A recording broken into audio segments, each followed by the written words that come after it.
so I'm drinking a bit more of it. But it tastes fresh. Oh, too much. oh my god! That's what happened to me when I doesn't even matter that you just done this sweet sort of thing. That's a bit of fun. I still want the tiles. We both still want the tiles. Alright, Is there a trophy or what?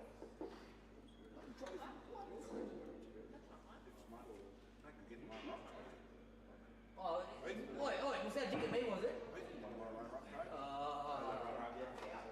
He's putting it in my face now because he knocked me off that year. I've come up with me things this morning, Shayden, now so I was going to rub it in my face. So he chopped me up in the finals.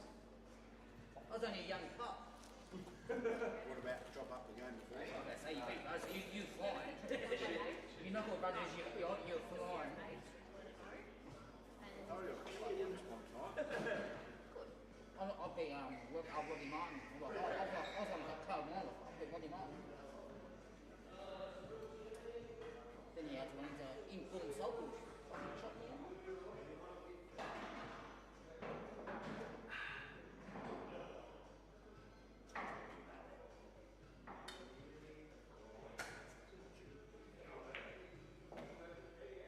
Oh, look at that. Look at that. Look at that.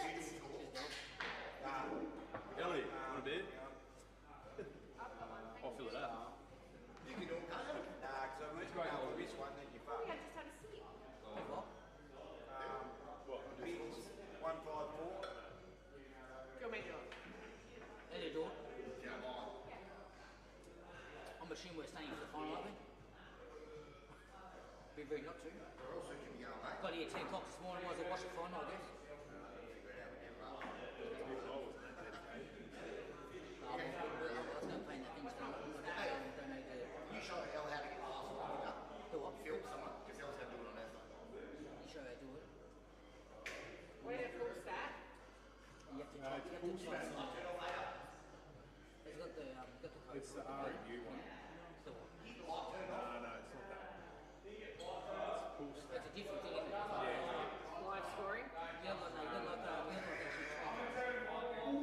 What's that live scoring? just get on. Better wait for it, Russ, because he probably turned the wrong one. Something fucking hard. Yeah, don't break it, runners.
All right, ladies and gentlemen, here we are in the final of the 5th running of the NTBA Super Singles, and we have two very deserved players facing off in Troy Rudders Rudling and Shayden Rondog Brown.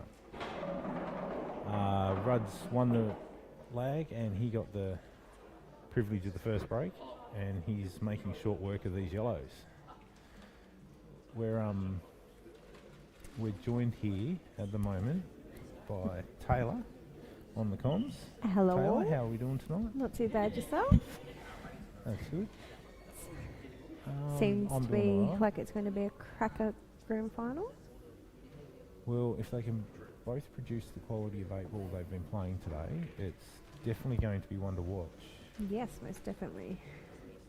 And I've That just was commentator cursed Ruds there, saying about the quality, and he's just jawed that one. yeah. And Shayden's in with a decent shot here. There's these reds aren't too tricky. I think it just depends on this first ball with getting the position if he's going the rail ball. He's leaving that, so Yeah, I'd probably be leaving that. That'd probably be my second last. So I would have been probably potting that one a little bit softer. And this red that he's landed closest to, that would have been my second ball.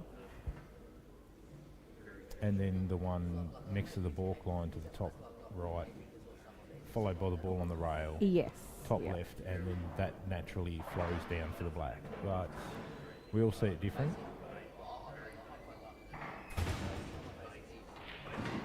And I'm more than Oh, confident he that tried to get that out then, I'm he did. assuming. He's tried to play the extraction there. I mean, he's still in perfectly good shape to knock in these last 4 balls and take the frame. I think if he just follows through a little bit on this middle ball right now, he can leave himself enough angle to naturally come back for the one on the rail, but you don't really want the rail ball as your last ball is the... No, it's the Dilemma. black is in a decent position where any of these 3 balls could link to it, but Yes. yeah, it is not ideal to leave the one on the rail till last. Oh, And he's okay. punched that in on and off the rail, on and off the top rail there. So he clearly With some wasn't happy confidence. with having the rail ball as the last one either. Yeah, no, it's definitely not ideal, but he's landed nicely here. He has naturally comes out for the middle for the other one. Yeah. It's almost worth overplaying this and coming right back to the left-hand side of the table, so Yeah. you don't end up sort of halfway between the middle and the bottom pocket. Because trying to hold could... Oh. So He had a unfortunate little miss bit less there. angle than I thought there. Holding was quite simple.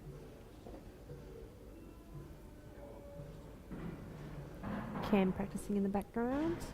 Yeah. Old Salty's doing the zoom in on Ruds. And Ruds is, as expected, knocked in that one over the bottom right.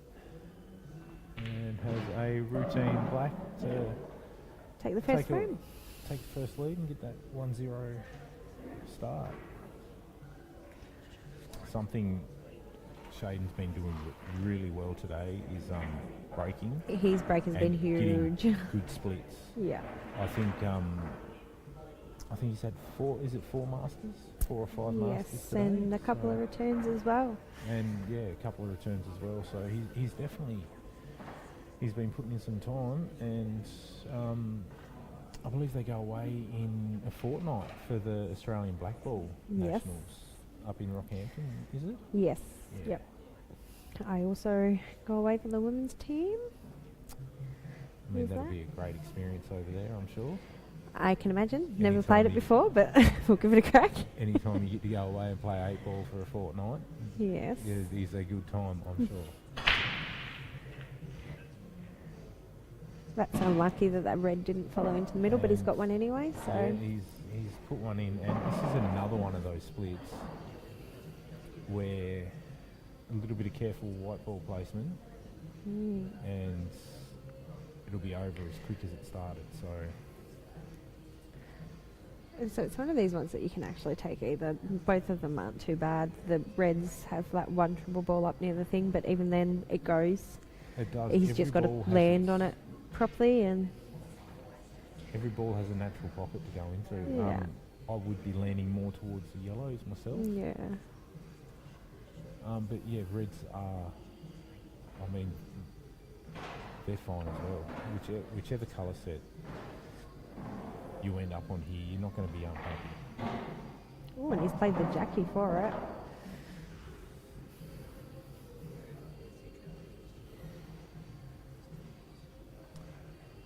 He's landed a little bit awkward here. He has. I think he's going to have to slightly drop in that middle one that's over the pocket in the middle,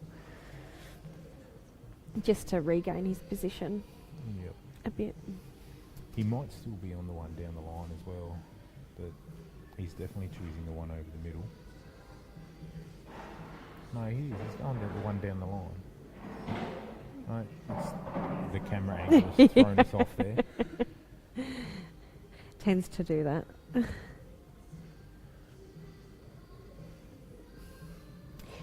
It looks like this red above the yellow that's in the middle is blocking his pot right now. Yeah, this could be another one of those ones where the camera angle's deceiving us. He might actually be able to get it round that yellow he's closest to and pot the Oh, yellow looks like he's going closest. for it, so... Or is he going down to the... Oh, different ball. Yeah. Yeah, it's one of those, the camera angle was deceiving us there. Salty, how do we get an good quality camera angle? when are we going to get above... Can we flick back to the foot camera? The one at the foot of the table? We need an overhead, thanks. Or I need good vision. Look, this actually might send him down to the other two balls, which is definitely a benefit. Yeah, I'm not sure. I know he's down on these two tricky ones, but leaving this ball on the left-hand rail could It could definitely makes it a little tricky. bit tricky, yeah. Just transitioning down to it and then back up for the black it's not ideal. Especially knowing that he's having to use the left-hand ball instead of the right now. Yeah, like he could go down for it now, but yeah, he's ran into that red.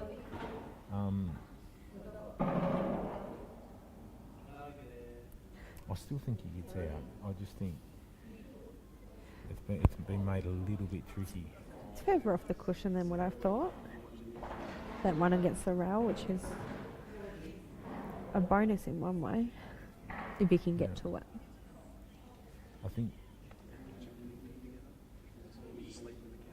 he just draws back here, past the black, so he can see his red. So he can just play it sort of pocket weight. Yeah, that's a great shot. He's executed that one really well. And I think you play this in, you don't try to do anything too fancy. You take your medicine and leave yourself a shot on the black. Most definitely, because there actually is balls in a way that can snooker right now, if he does overdo it. Not only that, but these pockets aren't the Most forgiving. yeah, they aren't the most accepting when it comes to pumping balls in, so you've got to cue them really well. That's something Shayden's been doing extremely well today. He's cueing, but he's got that one a little bit wrong, and Rudd's just coming to the table on the reds. With an open wide table at that. And He's got multiple pockets that most of these reds can go in, so I don't reckon he'll be mucking around too much. He'll be looking to go game, I would suggest. Yes, Ruds is definitely one that's not ever going to take it easy on you. He's always going to play his style of play, and it works for him, and he's definitely not one to bow down, that's for sure.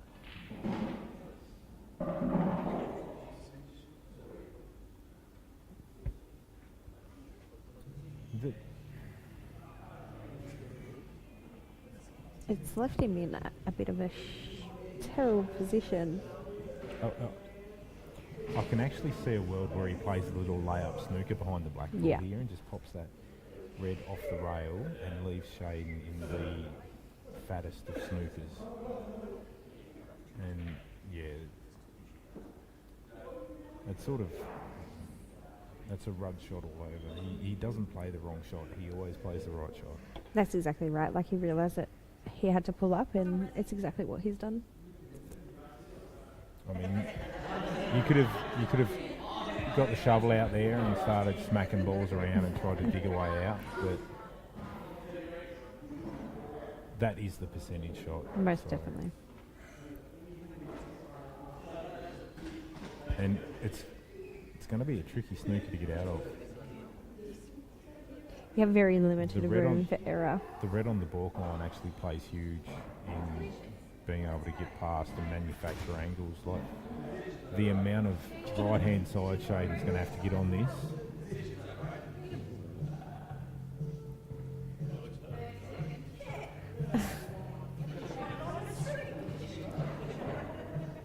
And it'll be in Shayden's head that if he gets ball in hand right now, Rudders is running them near on Definitely. 100% of the time.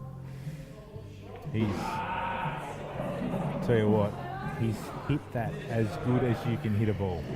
And he's unfortunately snookered himself on the black. He's been very unfortunate to snooker himself. But he just got out of that one. Let's see what he does with this one. Well, he's not going to die wondering. He's definitely going to have a crack at it. Yes, definitely. It's good to see him have a little bit of a giggle about it instead of being too in his head over it. I mean, you're probably going to be pretty happy you've made contact with that ball, the way, like, how good that snooker was. Yes, definitely. So, to have potted it, you can't be too disappointed. And he's made contact with the black, and he hasn't left the easiest black. Well, it's not super difficult, but yeah, it's on the rail, and any time a ball's on the rail, it can cause a problem. So Most definitely, considering most of Rudd's balls are on the left side of the table now, he kind of has to leave the one that's on the bulk line to make a good landing on that black.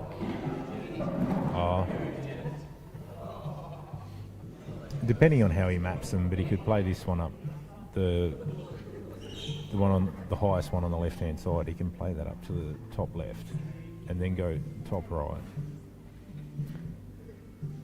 The outside one bottom left, middle left, and stun over. And stun over, yeah. Yeah.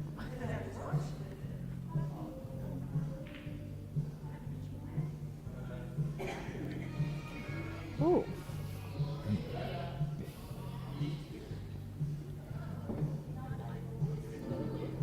This isn't an easy black. No.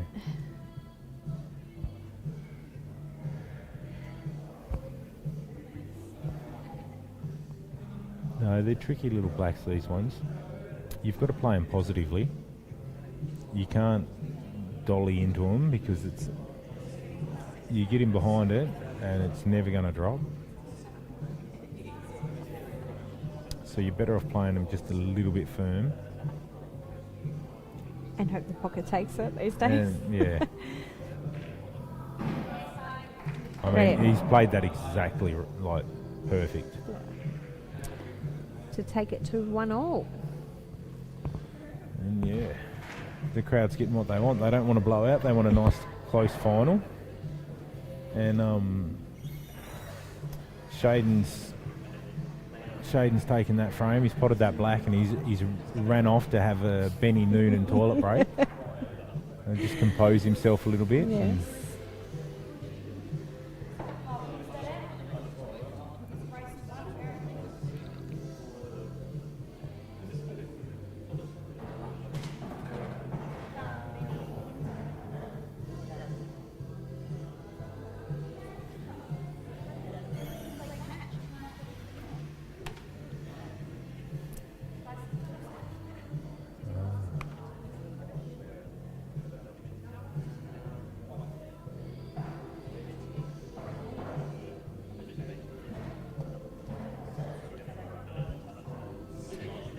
all right, so we've got Rudd's about to break off in the third frame.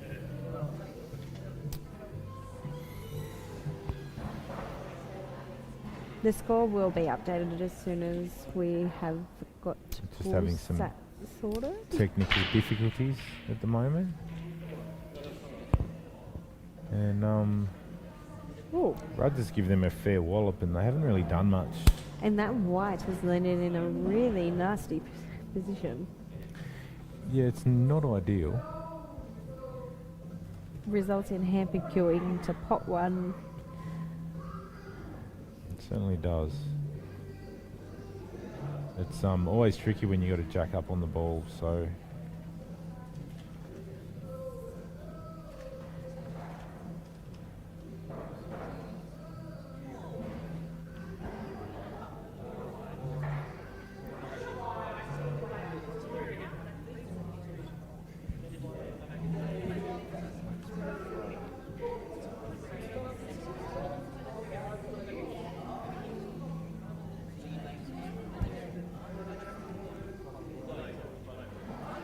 yeah, it's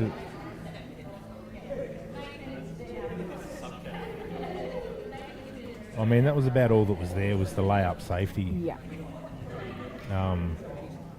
Just make it a little bit messy, or keep it a little bit messy, and let Rudds see what he can do. I mean, there's definitely a finish on if you're brave enough to take it on.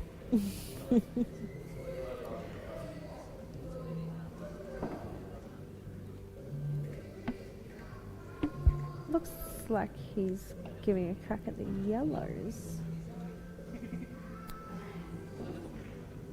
I mean, he's actually flicked off the red there, so Yeah. Bonuses we don't have to call shots these days. yeah. Still not easy. Still multiple balls in complicated positions. Yeah, I'm not sure which colour set I'm actually leaning towards.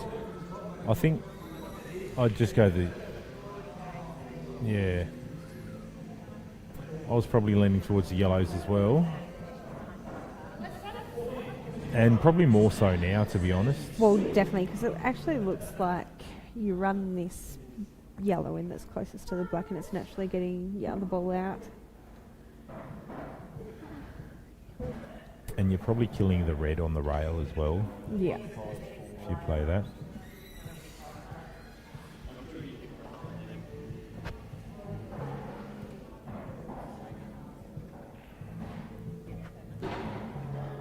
And yeah, Rudds has played that well. Yeah.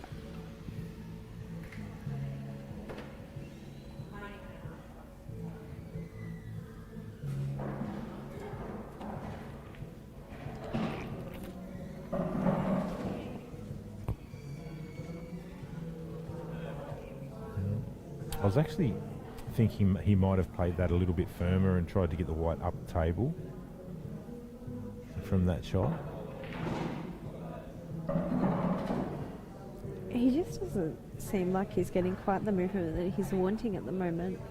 No. The tables haven't been clocked in quite a while, and they are reacting a lot slower than what we would normally anticipate on a Supreme table. Definitely. I've got a Supreme table at home that I've had now for probably 12 months. And the speed the difference in speed and the way it breaks and the way balls slide in off the pockets it's almost like I'm playing on a completely different style of table. I have to agree. I actually just got rid of my Supreme table, but I did have the Superfine cloth on it, and coming in on a Tuesday night, and the difference, it was a bit impractical actually playing at home on Supreme Superfine cloth, and then coming into playing on the green cloth that gets hammered throughout the week. Completely different, but Joe Watkins now has my Supreme table where he's practicing for going away for Worlds. Oh, because he made the under 21 side, didn't he? Under 23s. Under yes. 23, yeah, of course. Yep. Yeah. Yeah, he was number one in the consistency for the under 21s over there. He played. He had a sensational carnival, and it's more of a credit to him that he not only managed to do that, but he also doubled up and played in the open men's team as well. So like he was on the tables all day, and they were long days over in WA. They definitely were. I was playing in the women's, and the men's played at the same time. I can't imagine also playing in the under 23s at the same time, where you're literally there from 9 o'clock in the morning, sometimes until 1 o'clock at night, or the next morning. Like, it was grueling. Definitely be mentally fatiguing, systemically fatiguing as well. Like, yes. You just be completely worn out. But it was great to see multiple Tasmanian players make sides this year. I think we had 4 all up. Four. So we had Joe in the under 23s, Kale Jezza in the Masters, Yep. Kale in the Open. I feel like we had one more for some reason. Did Fee make the Yes, women's? and Fee was in the women's as well. Yep. Yeah. Yeah. Forgetting As- about my own teammate. How bad As is that? any of the bullheads out there know, Fee is absolutely 8-ball royalty here in Tassie. She's Mrs. Consistency. Yeah, she's the Or Mrs. woman, Consistent. the woman's goat of the Yep. sport. Definitely.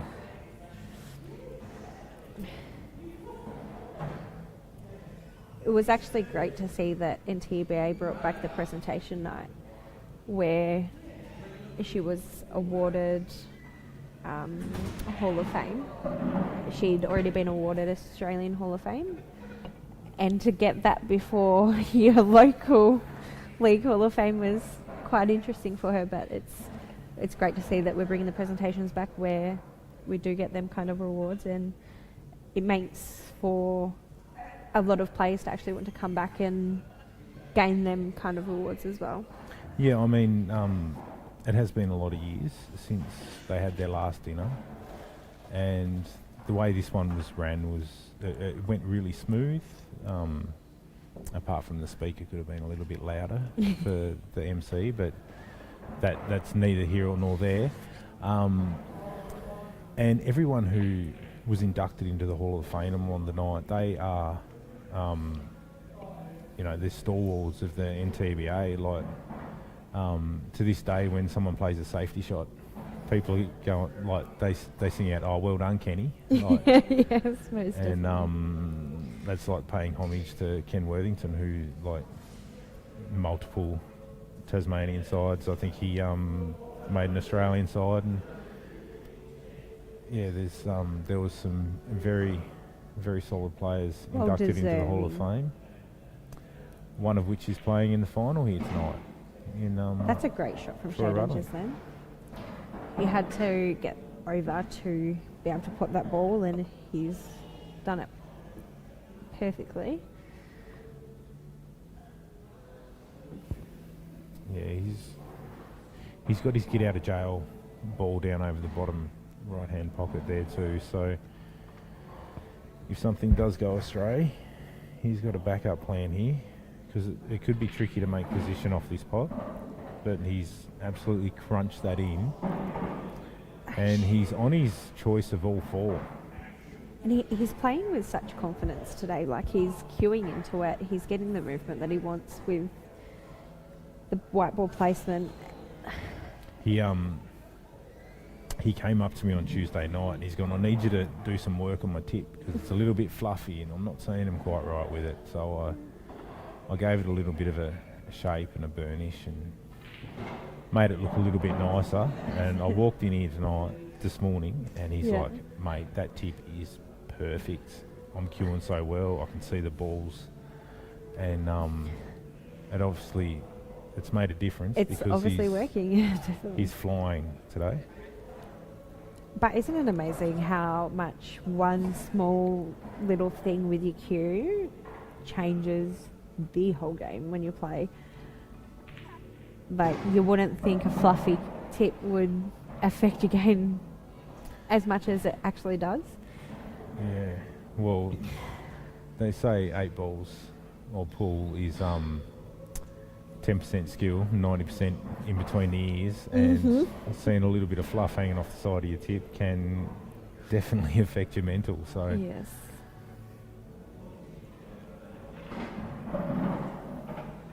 I do believe I've seen that James Delahunty actually has started offering some mental coaching for 8-ball. It's only been recent, and I think he's just in the works of it at the moment. It's not very often that... the world champion. Yeah, most definitely. But finding somebody to assist you with the mental side of the game. I mean, that's why It's sports psychology is such a big thing nowadays. Most definitely. But it's great to see that there's somebody taking a different approach in the coaching sector of 8-ball. And if there's anyone that can achieve the mental side of the game, it's definitely James Delahunty. Definitely. He's as solid as a rock when it comes to long races and producing your best frame after frame. Yes.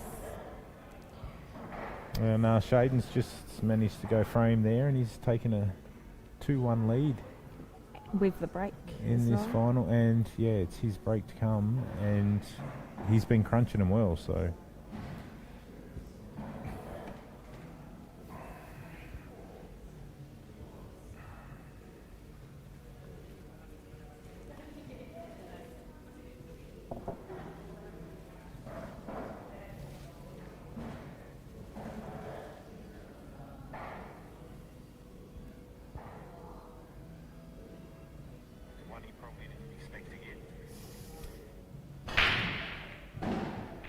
That is a cracking break. Wow.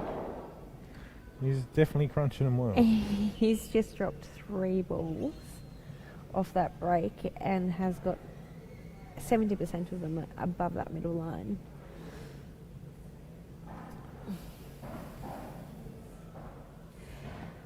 I actually remember Shayden got himself a break cue, and I actually don't think he's using it right now. No, he's gone he's back using his to snooker cue, the Omen. Oh, okay. It is a beautiful cue, that one. That's another one I'll put a tip on for him. Anybody wants a tip done, let me know. Most definitely. He's got... I may not be able to use the cue, but I know how to put a tip on the end of it. So He's got one of Yeah. mine at the moment doing mine as well, and he's definitely assisting most of the northern players with their cues and making sure they're staying in spec. yeah, Billy, we've got a couple of comments here. One's from Billy. I agree. This definitely could go down to the wire. He's calling Rudders 11-10.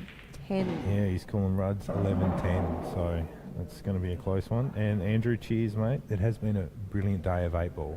High quality, and you wouldn't expect anything less. Like, these are the best players in the league facing off for what is a very nice little cash prize at the end of the day. Yeah, Shayden's taken his time to map these out, so he's really focusing on what his next shot should be, just because he is sort of in between. He doesn't have a good angle on much here, so...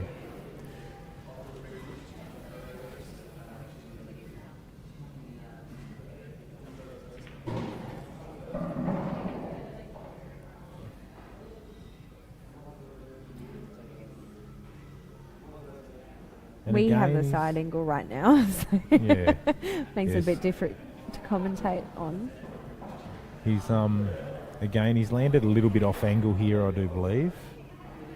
He probably wanted to be like just far enough to the left-hand side of that red, the middle one of the three, so he could break the other one away from the yellow, or even just go into the yellow and just open the pocket up, Yeah. so he could then Yeah. come back across Yeah. to the left-hand side, pot that one in the middle, And then he's straight and then onto roll the that black. in. He's Yeah. straight on the black, yeah.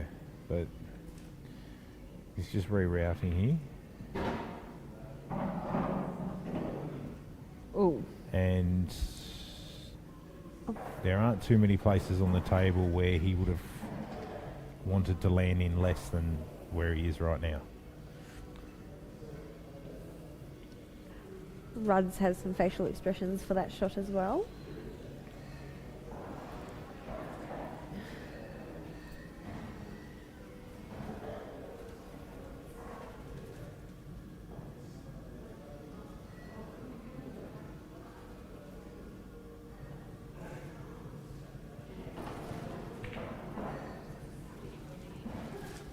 I mean, he's done well just to hit a red first there.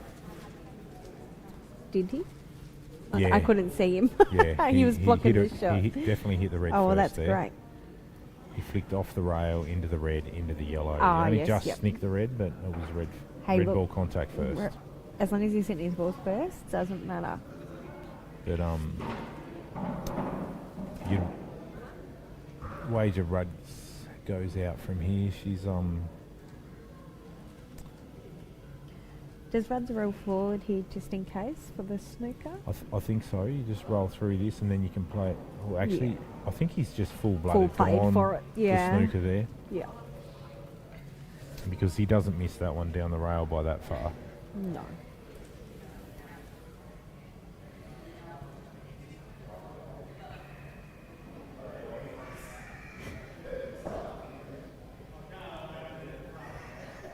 Just taking a quick toilet break.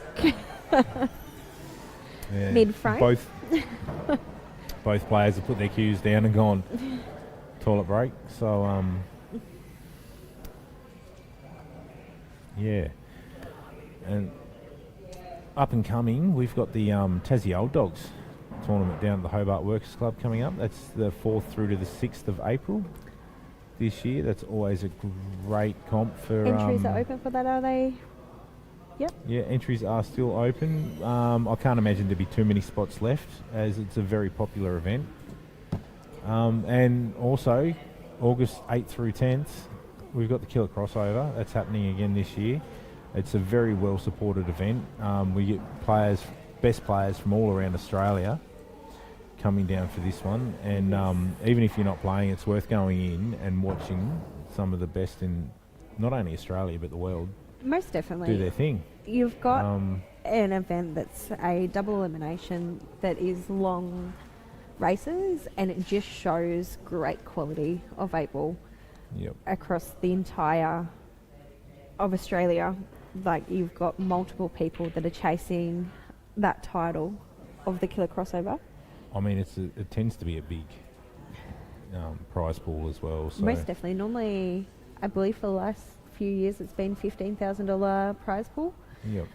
which is a lot of money. And the Calcutta's been triple that, so Yes. that gets up there as well. Yes, I think for the last couple of years that the Calcutta has actually been bigger than the prize Yeah, pool definitely. itself. And last year, Temujin Dixon actually came down and upset some of the big names and He finally got broke his through for the win. Yes. Yeah. I believe he's made many finals, or a few finals, I should say. But he's finally broken that curse and he's taken out the title, which is great to see. Like, Tem puts in quality time, and I do believe he recently won the Victorian State doubles as well. oh wow, okay, Yeah. just another prestige Yep. title to have under your belt.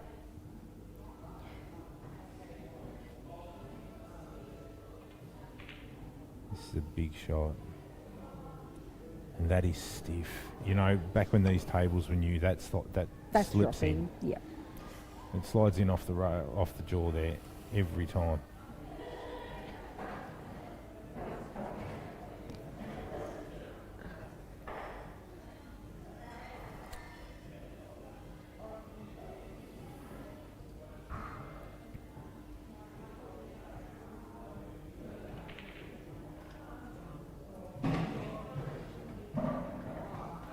Ruds has If we put his don't get hand one, up we get for the that one, next. but I'm sure he was aware that he was knocking that ball towards that pocket, so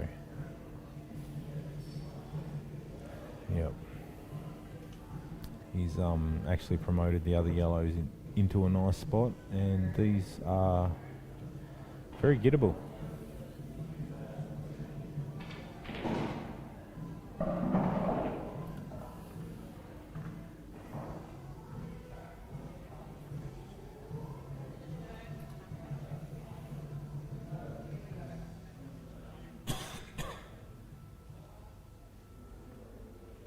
I mean, just making sure you stay below the black here when you Most drop this one definitely. in. You could use 2 rails. Ooh. It's landed a little bit awkward, but I imagine he still pots it and then goes game.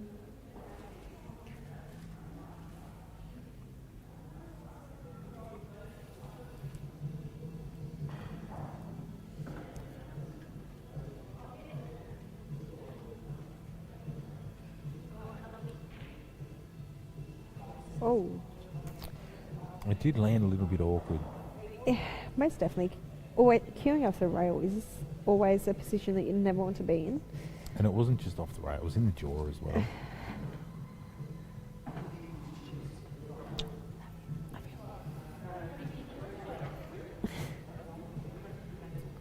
Well, this is Shayden's chance to go 3-1 up and give that little bit of gap between the scores. Yeah, get a little bit of breathing space. It's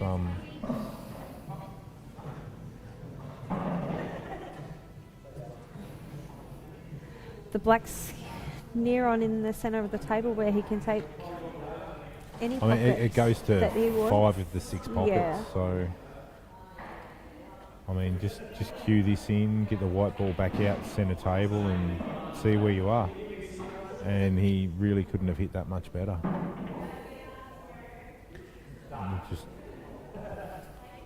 drop this in, follow it, stun it, draw it back, whichever one you want to do. Just make sure you cue through it. And there's the gap. And For yeah, there's Shayden. a nice little 2-frame buffer.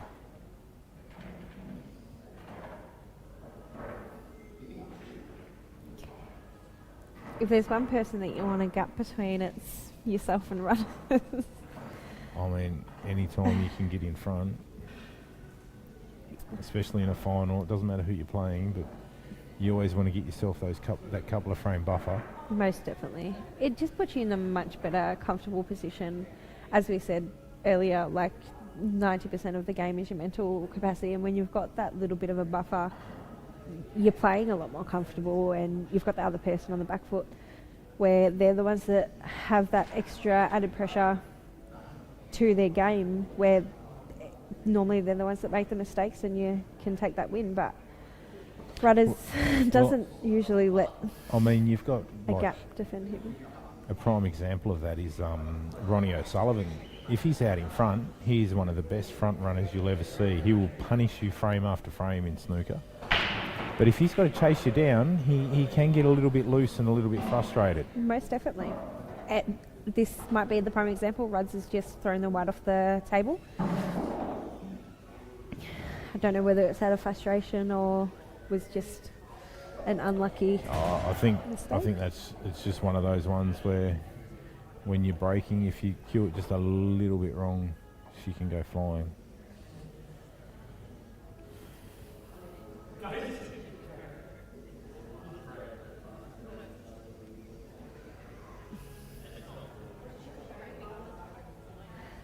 Either one of these balls is not an easy out.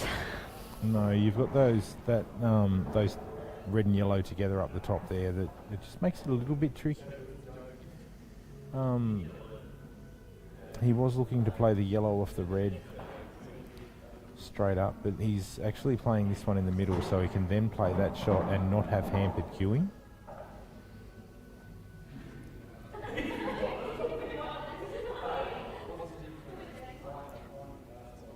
Which I don't mind that, because any time you can get your hand on the table and cue through the ball, It's a great shot. you're always going to be doing yourself favours. And he has struck that really well.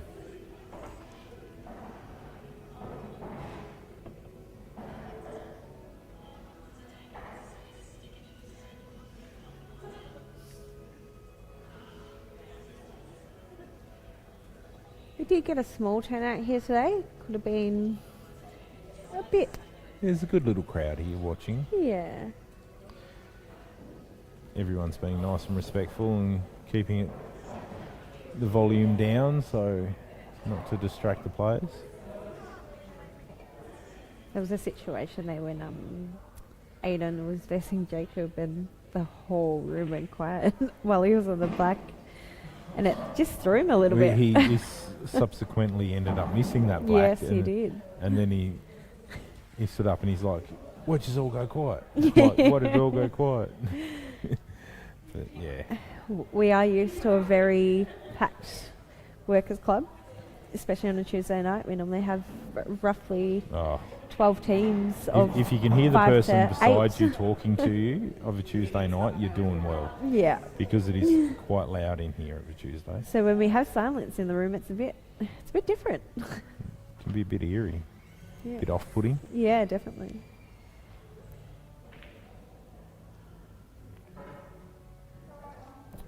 Shayden's tried to slide that one in off the jaw, and he probably could have got it a little bit closer. A little bit, just a fraction softer, and it probably would have slipped in, but he's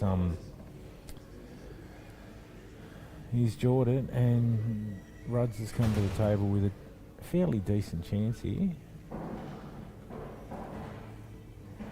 If not to go game, to at least get some equity in the frame. I think it's just choosing the right way to go about getting onto these balls right here, because they are quite spread apart. They are. He's got a couple on the rail. They're not the easiest of pots.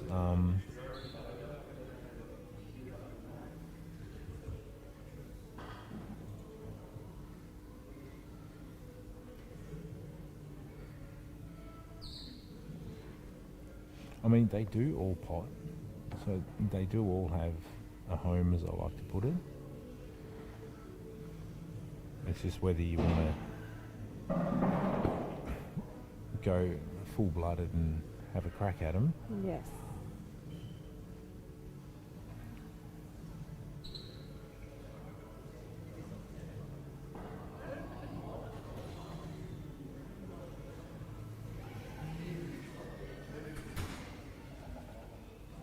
I think the next shot's the key shot.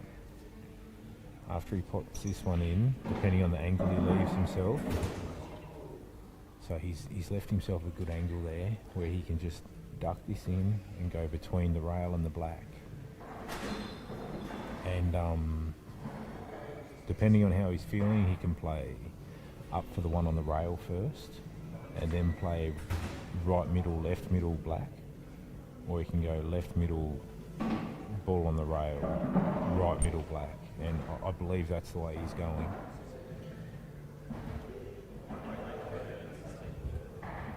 There does look like there's quite the gap for the red that's just above the yellow in the middle pocket to drop nicely to give the angle for the black, which is... Yeah. What you chasing? Oh, it definitely goes in, and you don't need to like drop it pocket weight either. You can give it a little bit as long as you're accurate. And Ruds has put himself in the perfect position. Like, he couldn't have landed much better than that, really. Now he can just drop this one in on the rail, and he can land pretty much spot on to just float that one into the middle right and drift down onto the black into the bottom right pocket. Yes, definitely.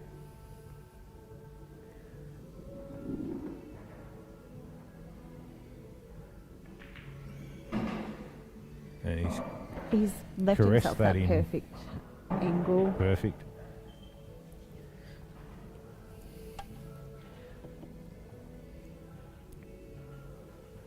And barring an earthquake, I've already done it to him once. I don't really want to say it again. But yeah. Oh wow. Middles on these tables, It can be a little bit tricky. very unforgiving. Because if you touch that near side jaw, it never It's goes all over. in. It's always throwing it back out. So And then you've if you gotta make sure pump it in and you, you hit the, it perfect, the flat back and you're it hitting the pops flat out. back and it's popping out. Like it's It's a problem with straight cut pockets. Like the old school 7-footers, they've got the undercut pockets, and Shayden's just gone and done the exact same thing, unfortunately. he can't believe it. This still isn't an easy shot, so he might be able to come back to the table. Definitely isn't an easy shot. He's Where the Ruds is looking at hopefully also putting his middle coverage ball at the same time. I reckon if the red goes in the middle, he's going to float down probably the wrong side of the black, to be honest.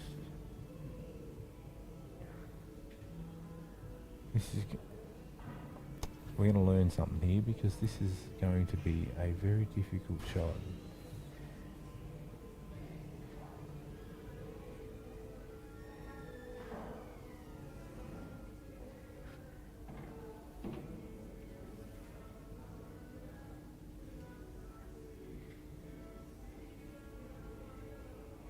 I mean, is there an argument to play this up the top, flick off the yellow off the rail and back out for the black? Oh, I feel like he's cutting it in the middle, and he has. He's cut it in the middle, and he's give it a bit.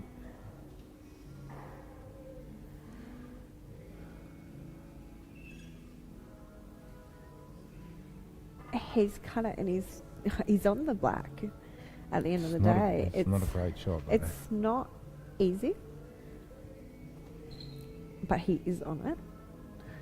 I mean, and a shot's better than no shot, so do you try and cut it in the right middle, or do you double it back into the left middle, or do you cut it into the right bottom? And he's gone right bottom. Great And shot. that is a massive cut.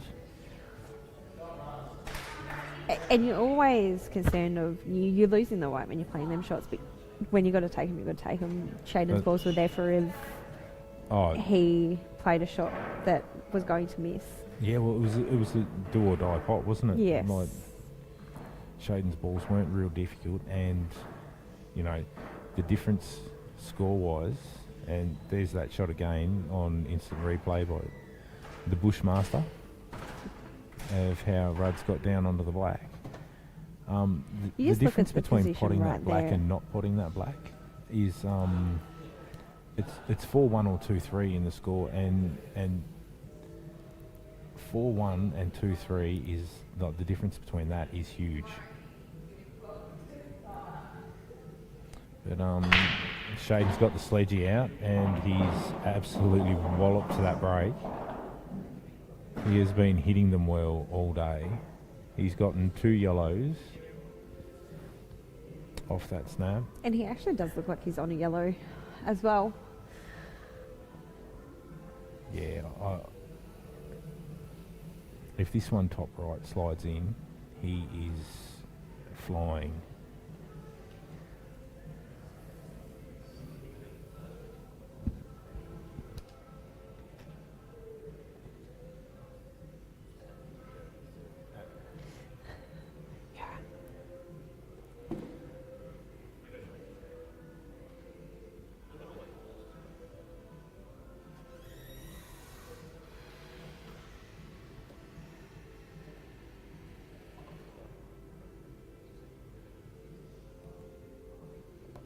Oh, he's deciding on reds. I mean, either colour works here.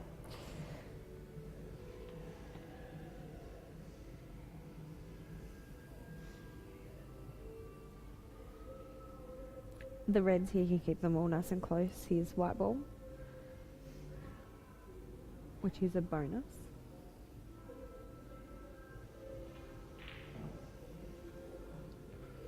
Their middles. They have been the killer of a lot of the pots throughout this frame.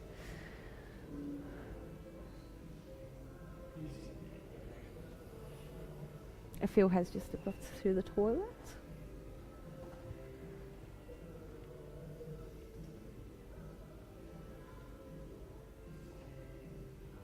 It's not the West Leaf for Shayden.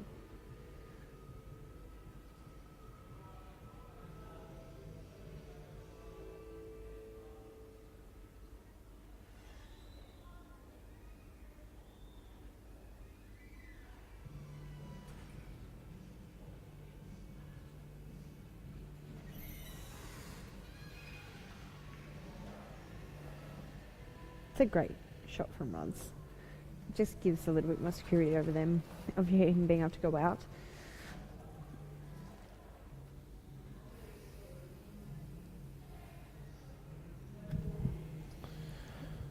Alright, so Shayden's got some questions to answer here because he's not in a great spot. Ruds has just put him there.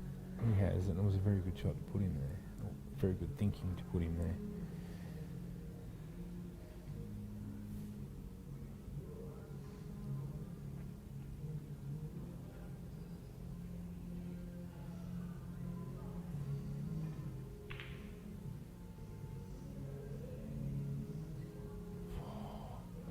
Tell you what, he could not have gotten that much closer.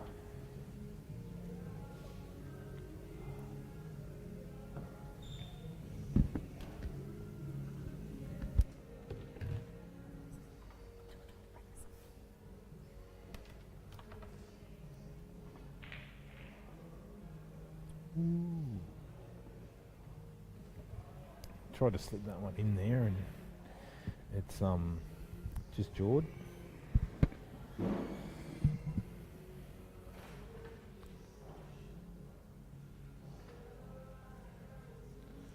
So this sort of gives Shayden almost a free go at the turnover shot.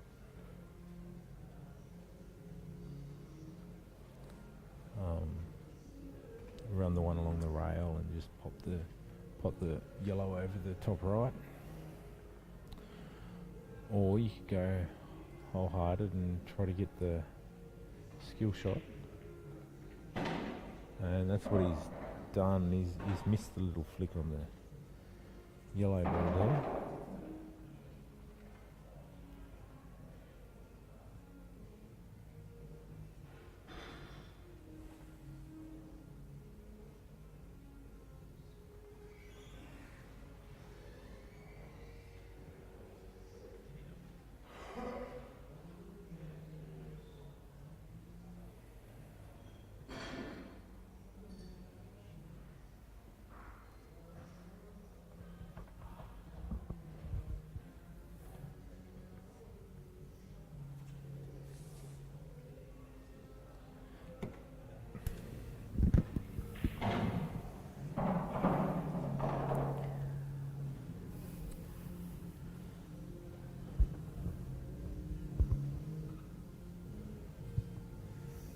It's going to be a very tricky out from here.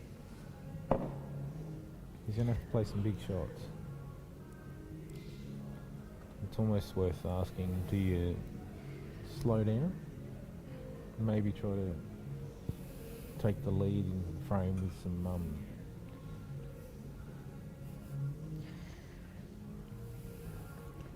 a little bit of a containing shot, or do you...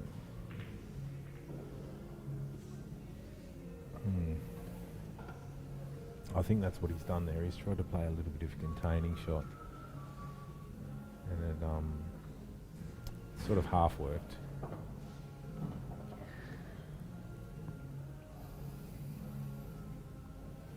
While we're here, I'd just like to thank the Launceston Workers Club for hosting the Super Singles throughout the season.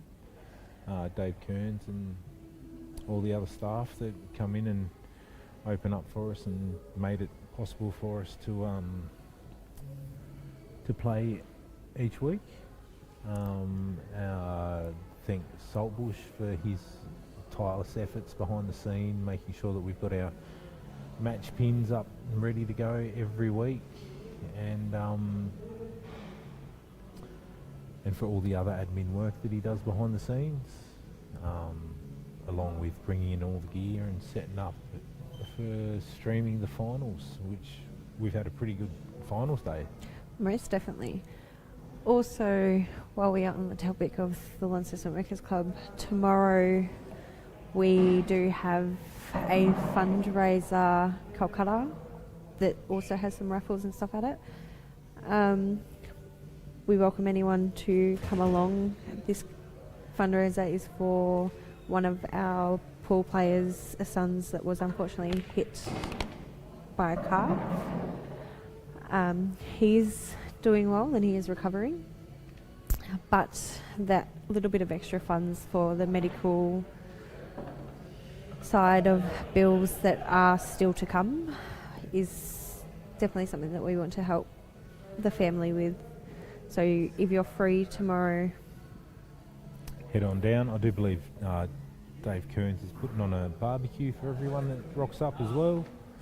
And I mean, like, one of the great things about the 8-ball community is it's like a big family. If someone's in need, everyone's always willing to, you know, do their part and help out. And like that goes for raffles like this. Most definitely. Jared's Young Fowler, along with when it comes to going away for nationals and stuff, and people run their little bingo cards.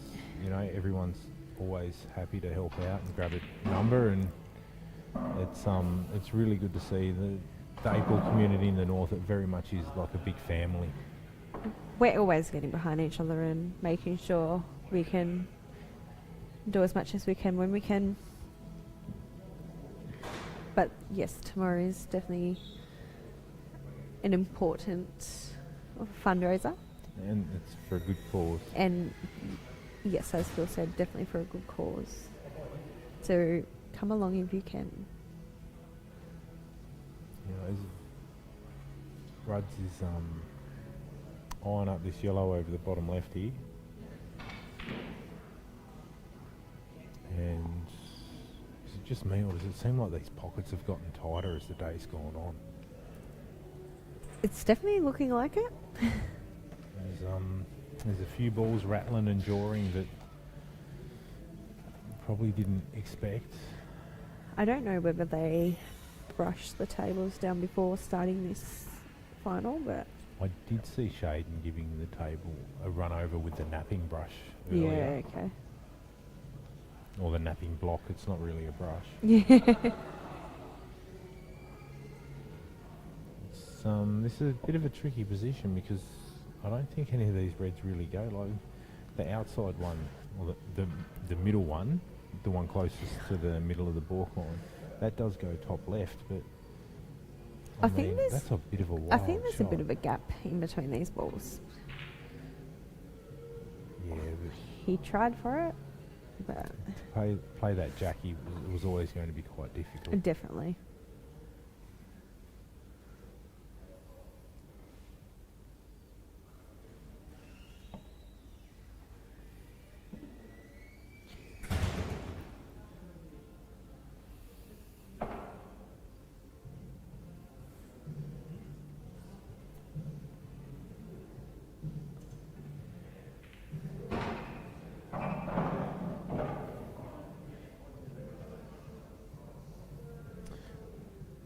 Rudd hasn't landed too bad there. He should be able to just stun up behind this red to play it either right middle, right bottom, or even go past it to play it back down in the bottom left.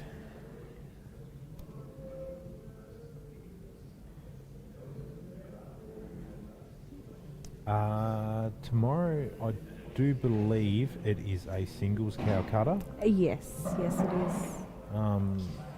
It's So- $10 entry. The Calcutta prize is not money. It is, I believe, 2 separate prizes. I think second prize gets a whiskey bottle and glass set. I cannot remember for the life of me what first prize is. But we've made it that way so that all funds raised go towards yes, the family. Exactly. That isn't a bad shot at all. I don't mind that. It's just flick the black off the rail that little bit extra. And he's left himself on the red closest to the top rail, which he should be able to punch in and come on and off that rail, and that is actually quite straight.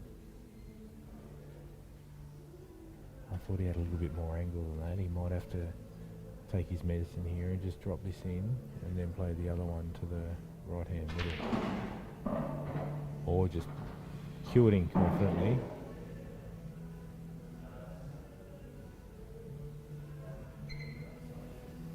It's a bit of an awkward position to land in, actually. Yeah, he's sort of, it's one of those, he's halfway.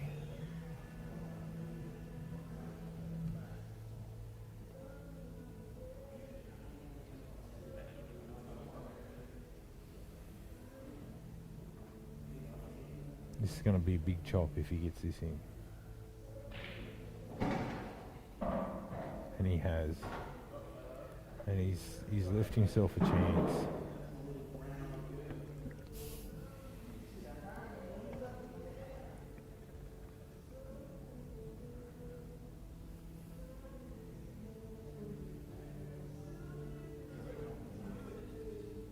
So I dare say he'd be going a little cross-face double here. Actually, he might be cutting it. He's going the chop. Oh, that was a gutsy shot.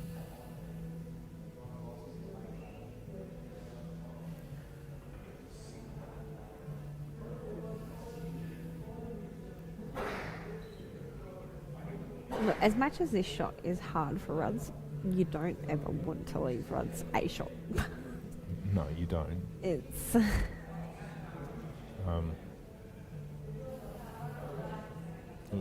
I don't think he's got any choice bar to play this bottom right,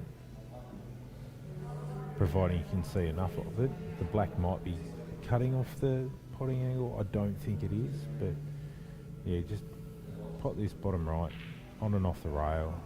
No. oh,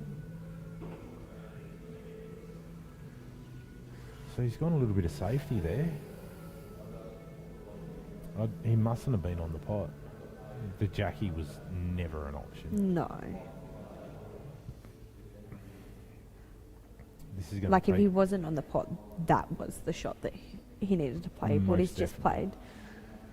I mean, and this asks the question of Shayden. Like, you've got to be queuing well to put this in. Oh, And he gave it a he good has scare. rattled it.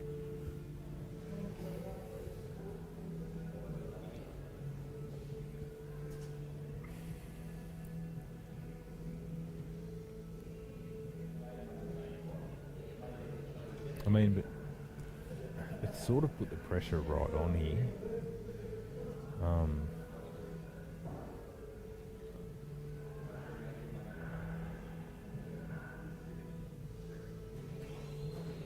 It's all about holding your nerve and just cueing the ball well. And I mean, Ruds has landed perfect on that one. Yeah, most definitely. He's Should be got able to as just- close as he could to it, and with decent angle to just drop it in. The white will come on and off the rail nicely. just And like that. Just like that, we're back to level pegging. Or as they say in snooker, another one each, another even.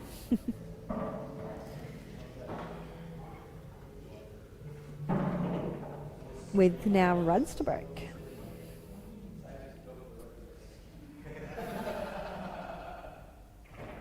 A bit of spectator interaction there with our superstars.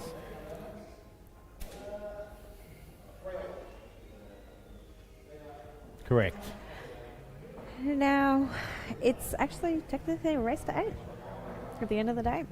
It is, and if it keeps going frame by frame, we could get down to winner takes all Literally. for the last frame.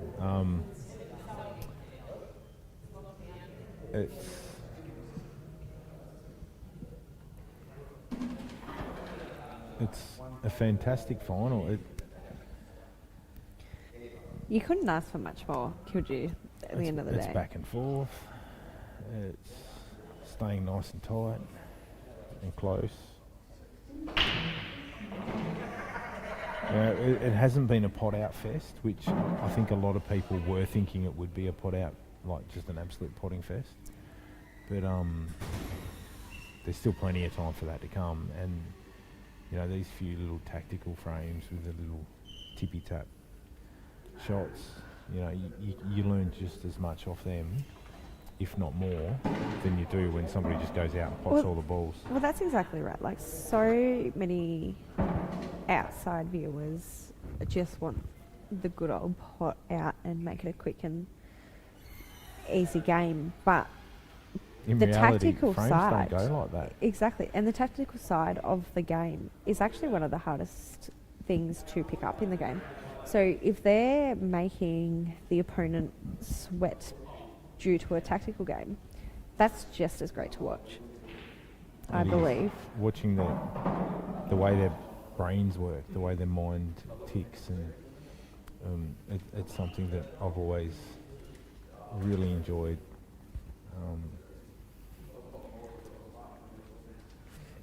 Yeah. But I mean, the reason why we brought in this rule set and these tables was so we could get the free flowing potting game, because that's what the people want to see. So I would not be disappointed if we seen 3 or 4 racks ran in a row. That would be just as exciting. Most definitely. And both of these players are more than capable of doing exactly that, though. So we still have plenty of time to see that, and hopefully we do.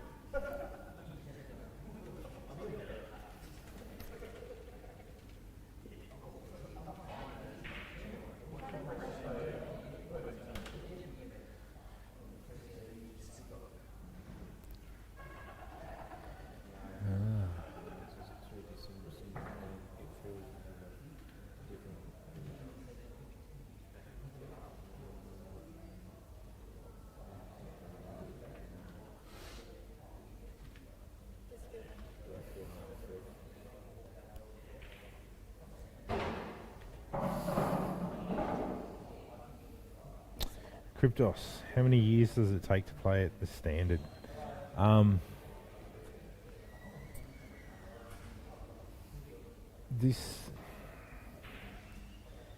That is a hard question to answer, because with any sport you've got natural ability and you've got learned ability, and depending on what your natural ability levels are, that will dictate how much and how fast you learn. So there is no clear-cut answer to that question. I can tell you that I believe Shayden's been playing for at least 9 years, possibly more. And Ruds has been around a lot longer. Actually, Salty would be able to answer. Salty, when was Ruds' first season of 8 Ball?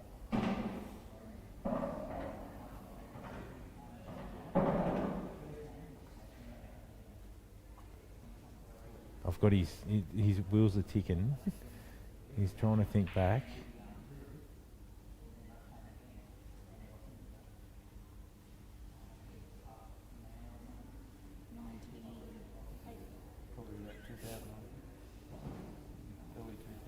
Early 2000s, so you're probably looking at like 2001, 2002. So Ruds has been playing for 25-ish years, and I mean, one of the beautiful things about our game is no two frames are the same, so you can never think you know exactly how to do something because you've done it before, because that doesn't happen in this game.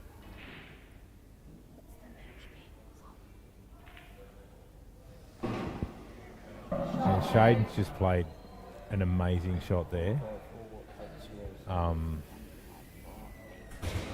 To cut that in and leave himself a shot on the black was rather delicious.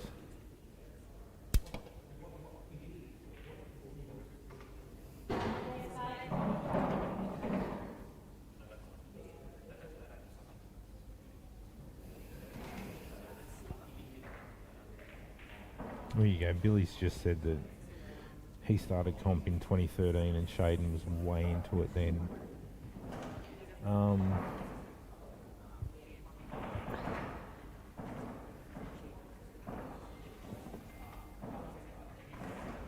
He's also said that he reckon he had Shayden's number a few years ago when he used to play a bit. So, yeah, 2013. I do believe he was playing. Well, how old is Shayden now? Shayden's He's 30. 30. So 2013. I do believe he started. He's 31 this year, so as a teenager. that would have made him 19. So I do remember him coming in to the Workers' Club as an underage player, but I don't think he was fully serious.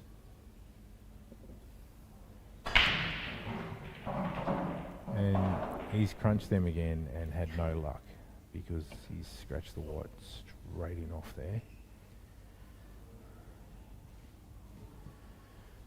And he's gifted Ruds the chance to get the scoreline back to 4 all.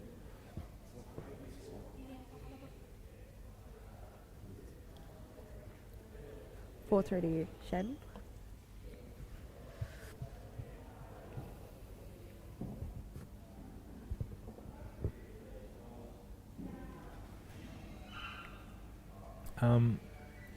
Are both great players? Well, yeah, both are great players. You've got a multiple Tasmanian state team representative in Ruds. He's an Australian representative. He's I can't remember how many NTBA titles he's won. It's I feel like it's like six or seven. 6 state titles? No, NTBA titles. I think it's like 6 or 7. It's many, Yeah. I believe, yes. He's only made 6 state teams. There you go. He's made 6 state teams. And Only I believe 6. he's captained 3 of them. He hasn't undertaken it. And word has it he's coming back to try out this year. So if he comes out back okay. to try out this year, he will pass Saltbush. He'll go to number 7. Salty reckons he's 2008 also number going 1 to make said it he's on his way back. Salty's bringing it back to 2008. Oh, Salty's going to go for the Masters. Yeah. A state team's a state team.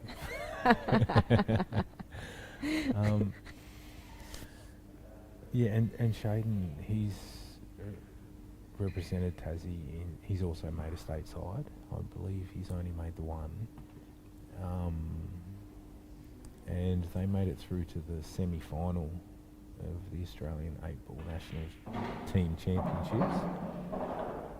Ruds was also part of that side. It is 6 Northern singles.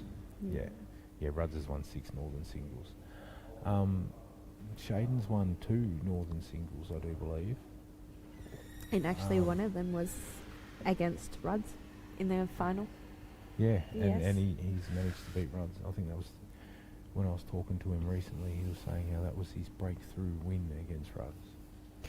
And one of his greatest achievements, I believe, as well. Like, Yeah. yes, he's made the state side and stuff, but beating Ruds in our local league was a big step for him to stay in the game and Huge get that boost time of in. confidence. Yeah. It just proves that you're doing the right things.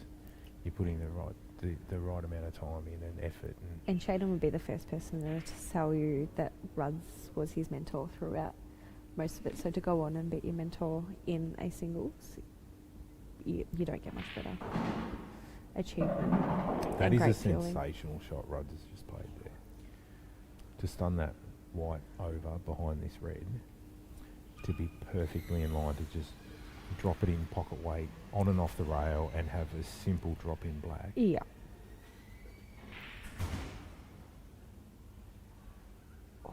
And again, I feel like these pockets are just, they're tightening up. It could be as the day goes on, or it could be just because the pressure of being in the final. It could definitely well be the pressure of being in the final. I do believe these tables are getting reclothed before our next state events here, I believe. Oh, that would be sensational. Do you know if it's being reclothed in 6811 or the I could not Ainsworth tell you. green match cloth? I could not tell you. So did you know what it's being clothed in? Reclothed in? Same as this, or? Yeah, so Yep.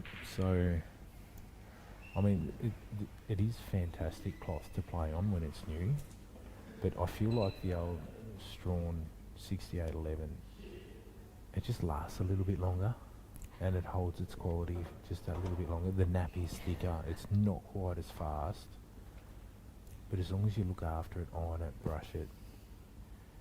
most definitely. But I And, also do believe that this cloth has worn out a lot quicker than what was anticipated, because they are fresh tables for us. They were exciting, they were fun, and there was a lot more And people they got coming in to used play on them. so They much. did. You couldn't walk into the Launceston Workies to get a table within half an hour of them opening when they first got here. So they haven't been reclothed since For being probably here. the first six to 7 months. it Most was- definitely, yeah. So I can imagine now that it's just died down a little bit, that we might get a little bit more use out of the next lot of cloth that the tables have. So Yeah. I too own one of these tables. I have it at home. I've had it for a year, and I've played a lot. And mine has held up a little bit better than these ones, and that is a I thought that was spot on, to be honest. I didn't think it was going to get much closer than that. I don't think it can get much closer than that without potting it.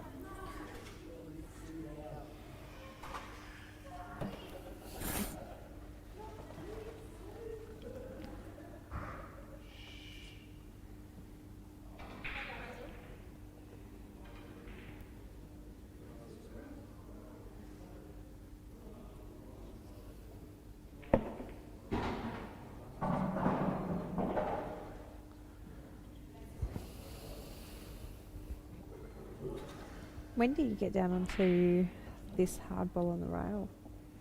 I don't think the one on the rail's the hard one.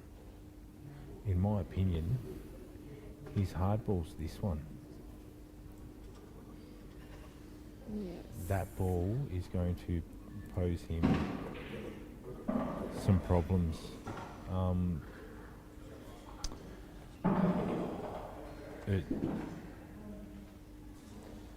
because I don't believe it passes the ball on the rail under the black. Oh, true.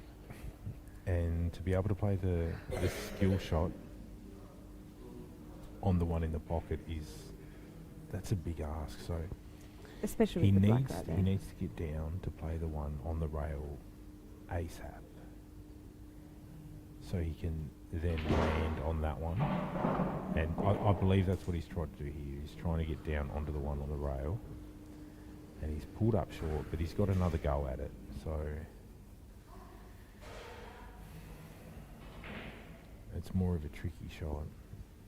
He might be on it. He might have a little bit of angle. But no, he's not playing it, so I reckon he's going to just try to get down onto it here. And he couldn't have played that much better. He's on it, and He's on it. He's... actually, I don't know whether there's any value in him potting this. there's a lot of stretching involved. He's right probably better off just flicking it over the hole and, yeah, ask him the question, because He doesn't seem too happy with that it shot. was just very like that. hard to pot the one in the top right and make position on the ball down in the racking area. So, and I mean, the only thing he's really done is leave Ruds the pot on the red and have a go at the skill shot. And if you can get the skill shot, well then, It's deserving. you know, that's a really good shot. It's called a skill shot for a reason. That's right. And he's landed in a very good position to play the skill shot.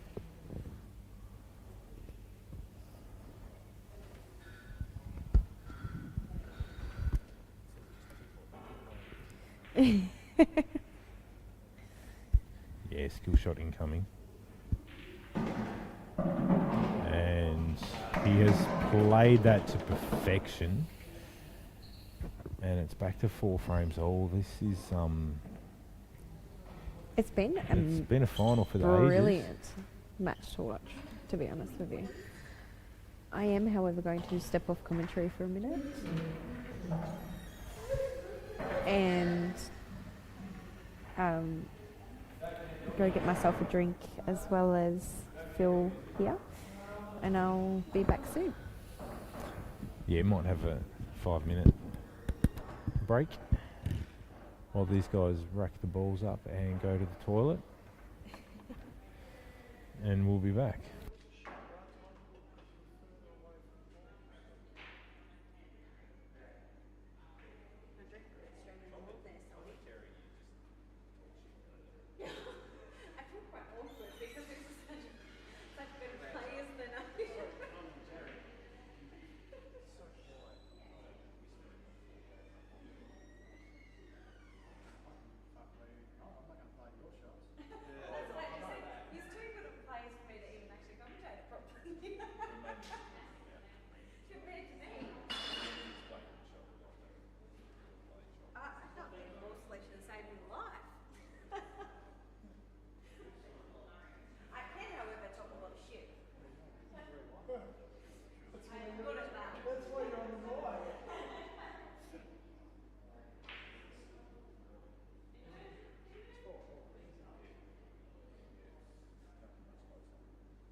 highest priority. Let's go, mate.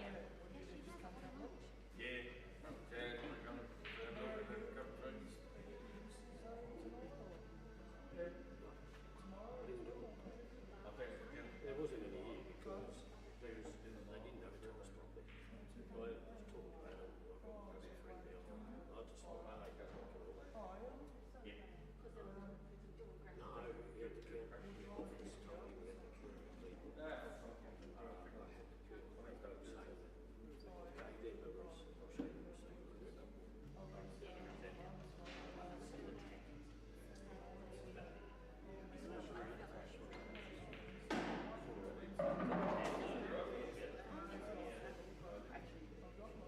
say that. Then the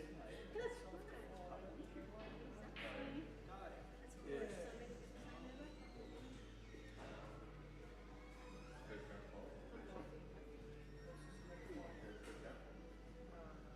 I never questioned the mastery,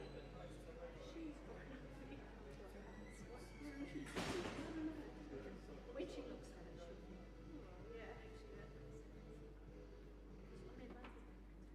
makes sense. Literally, she'll be fine.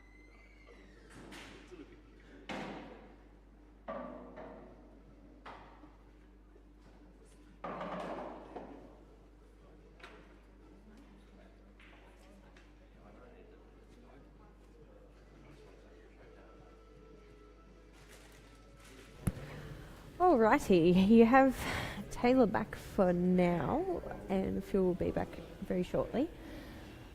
Unfortunately, I did miss this opening break, but we will work it out. Looks like Shayden's on the yellows, so he does have a great opportunity to try and make the out.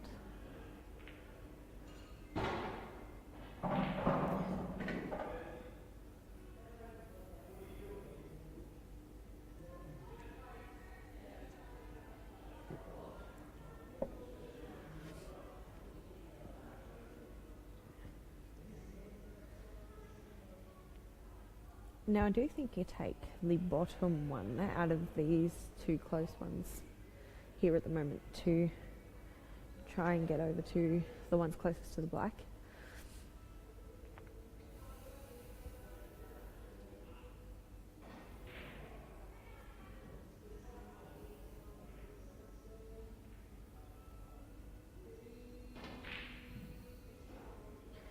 And he has missed that one, but it has also covered the black as well.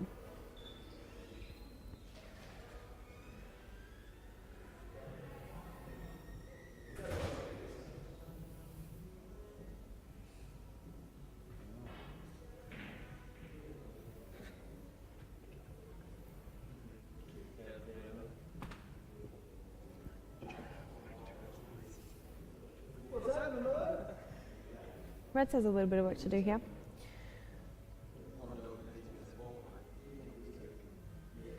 It does look like he's trying to get the black out right now, which he has done. And has left himself a shot on his other reds as well, which is makes it a little bit of an easy out right now.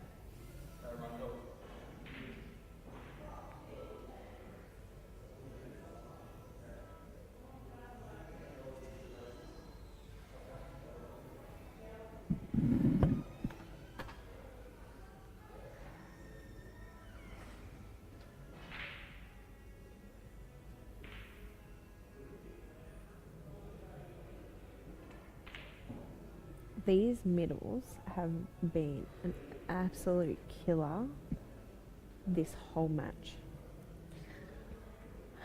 Shayden back to the table with an opportunity as well.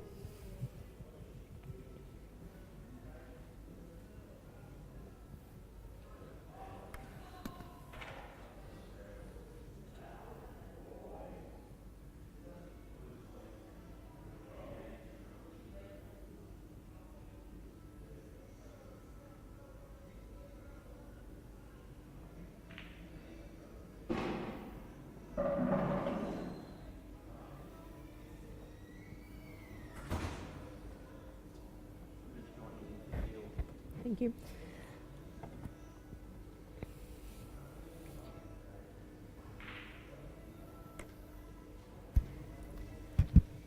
And instead of Phil, we have Nathan Gibson joining us now. Hey Taylor, how's it going here? So what do we have here? It looks like it's 4-all. Yes, and we have Shayden on the yellows right now, which are achievable. And stretching over a bit. Yeah, I think he's pretty comfortable here by the looks of it.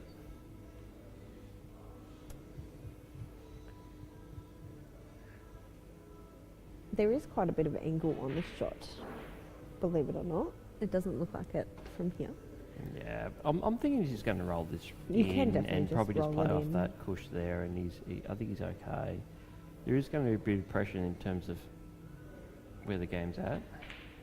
And these middles He's, have not been nice. It's not that. I think he's actually pumped that more than he really needed to.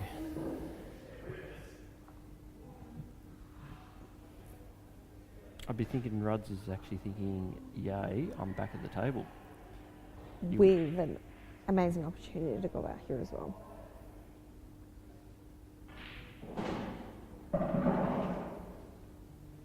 Yeah, it's a good shot.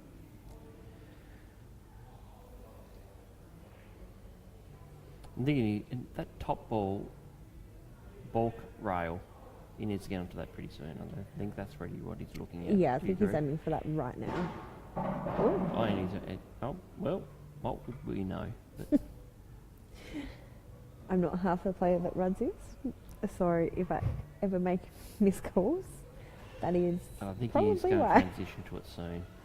I was thinking get it early. Ruds is probably thinking, I'll take my time to get to it.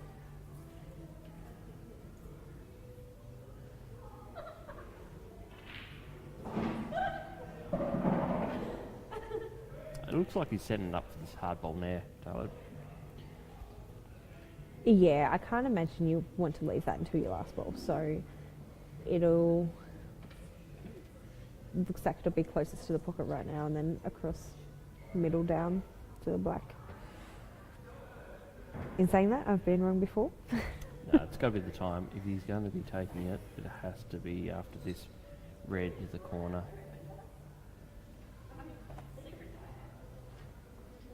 It's definitely, both these guys have been very calculating everything tonight. It looks like there's a bit riding on this. He is taking that red last, so we don't know what we're talking about. He's definitely making it look a lot different than what we've been mapping out. What do we know, Nathan? No, correct.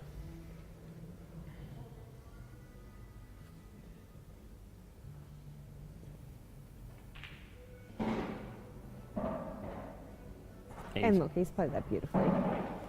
I actually think he's probably got a bit too straight on it. So, you know, let's just see where he can land his white. It's a bit hard to tell. If you're that straight on it though, do you? You might have angle to be able to push through the ball. Give him a reasonable angle on the black, which he has, which is quite nicely done. And we can see some snooker in the background, good to see. Some people in here having hit the snooker. Yeah, that's good fun. This has been a great final so far. How have you found this final so far, Taylor? You've been commentating on it? Look, honestly, it's been head to head. Shayden got a 2-lead gap at the very beginning where it was 1-3. Now Troy's taken the lead, which is always a chance for Troy, but Shayden has definitely been sticking to it and giving him a run for his money. It's been absolutely amazing to watch. From what I've seen, his break has been unbelievable. I can notice he's changed his break a little bit, and he's powering through and concentrating on delivering a really accurate break ball. Focusing on that top ball a bit. I do believe he has got this break happening from Jack Green and Sean Dempsey. Yep. He's been watching them with their break, and it's the real short, sharp feathers right there, and then a massive crack. This is the second time he has dumped the right on this break, this Well, I match. don't mind that though. If he's going in off on the But look in at the ball- break he's Yeah. getting. Like, it's, if he's leaving that one on the table, he's got every opportunity to run racks. And then you wish you didn't go in off. Yeah, When you smash it, rather than exactly. not break it as well as that. So Most definitely. it's Nationals. good to see his break. It's really going really well, and he's yeah, it's good to see him going up to that. If he's going to scratch and going into that back ball corners, then he's improved in that sense, because a lot of us has been going into the middle because Middles, we're just yeah. putting accidental side on things. So he's definitely given it every chance. Most definitely. It's one of them things. It's a break. You want your break to be working, and when you're getting good splits, and you're leaving the one on the table, you're giving yourself every opportunity to go out. Yeah. But it also does disadvantage you in the fact that if you drop that white, your opponent 9 out of 10 times is planning to go out on your break. Pretty That's been much. great. As you can see right now, Rods is in the prime spot. He's looking like he's going to be looking this red in the corner. He's going to try and hold.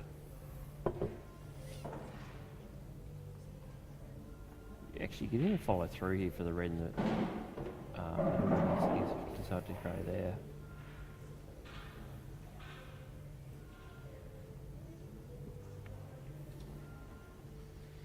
I'm expecting Ruds to run this. Yeah, look, they're in positions where he can definitely go for the run.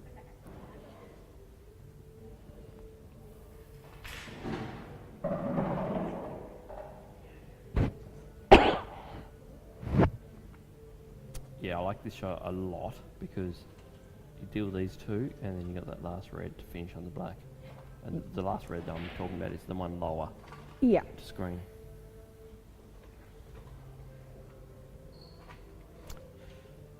Have you had a chance to play with the diagrams on the screen yet, Taylor? I have not, You're but not? Phil did show me earlier Yeah, well, that, okay, good. that Phil's been exists. banned from doing a few things because he may have got a bit too carried away with what he was doing. He was circling a ball for mine, so I did think he reined it in a bit then. Yeah, so feel free to have a crack at this because you just got a rattle. I reckon he's caught that little pointy part of that jaw, which I wish wasn't a pointy part. Supremes are a blessing, but they can also be a curse. Because we are so used to 7-foot tables here in Australia, they play so different. Like, the cuts in them are complete opposite of a 7-foot table. We've had them long enough that we should be used to them. But believe me, we definitely all still make the errors of the jaws. I'm thinking Shayden's in the box seat now. All he's got to do is get that little middle, get a little bit high on this one, the one that the white's next to, get high on that for the right middle. I think it's happy days for him.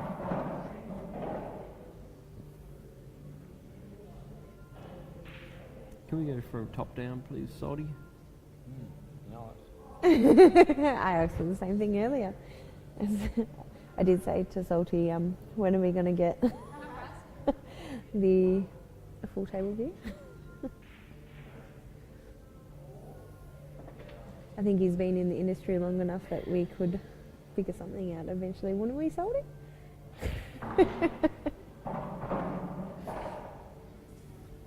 No, Salty absolutely does an amazing job for Tasmania 8 Ball with his streaming services, which we're always grateful for. Okay, so this is an interesting spot. He's not really left prime on either of these.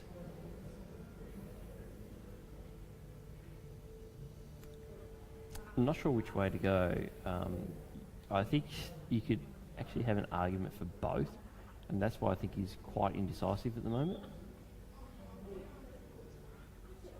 I do prefer this version, this way.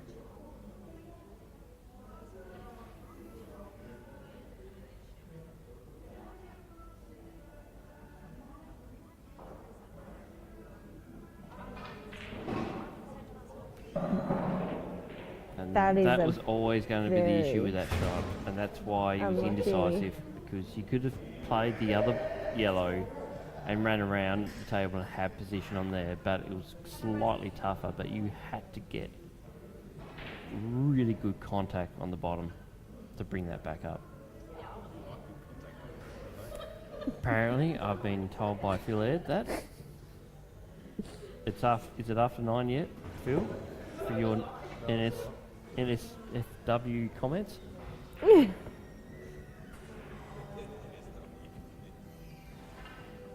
So what are you doing here, Taylor? Well, look, me, I don't actually know how to massage, but he did look like he was just looking at the massage then.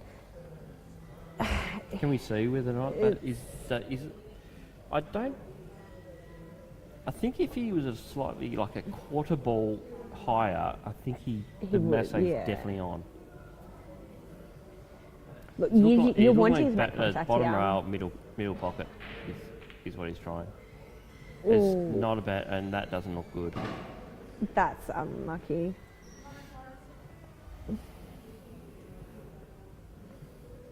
It's always frustrating when you get out of snooker and you still manage to end up with a foul from it. Yes. I can't believe Ruds is going to make a mistake here. I do believe this might be his frame as well.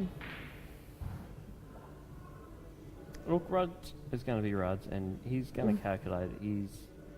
He's the ultimate at checking out and working out what is the highest percentage way of winning a frame, and that's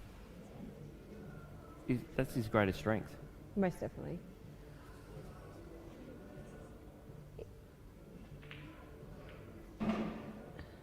Which is such an asset in the game. Like if you're playing all the, not necessarily wrong shots, well yes, wrong shots and loose shots, you're always risking your opponent coming back to the table, whereas if you're calculating and making the right shots, you've got less opportunity of making that mistake and taking out the... See, I expect him just to roll up this nicely and, you know, and which he has done. Some people can get carried away with there to absolutely pump that white and bring it back as far, and then all of a sudden you're in trouble because you've got a 45-degree angle shot. You've got to play the percentages. Exactly. Something, I'm just thinking a little roll through here, Taylor. You think the same? Yeah, definitely. And then black into the bottom right. That's it.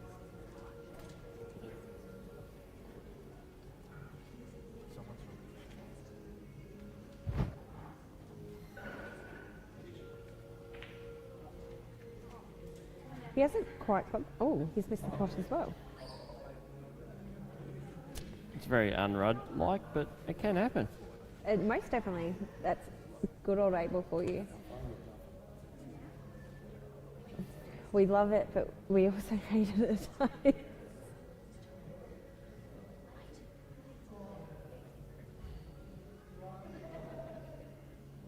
So I'm thinking Shayden's going to have to try and kick that white left to right here. He's played that very well.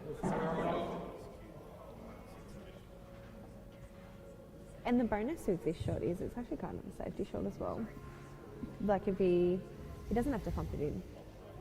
If he does pocket weight, he's leaving the white down on the bottom rail, or he's just gonna whack it in. He's done well. Didn't expect him to get that frame, but he's done well because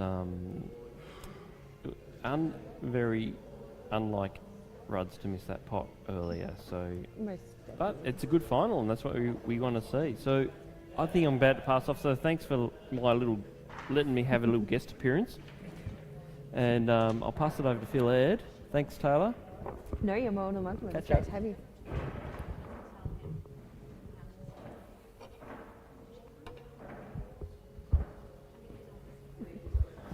Okay, so Shayden's just pulled that one out, and we're locked up at 5 frames apiece again.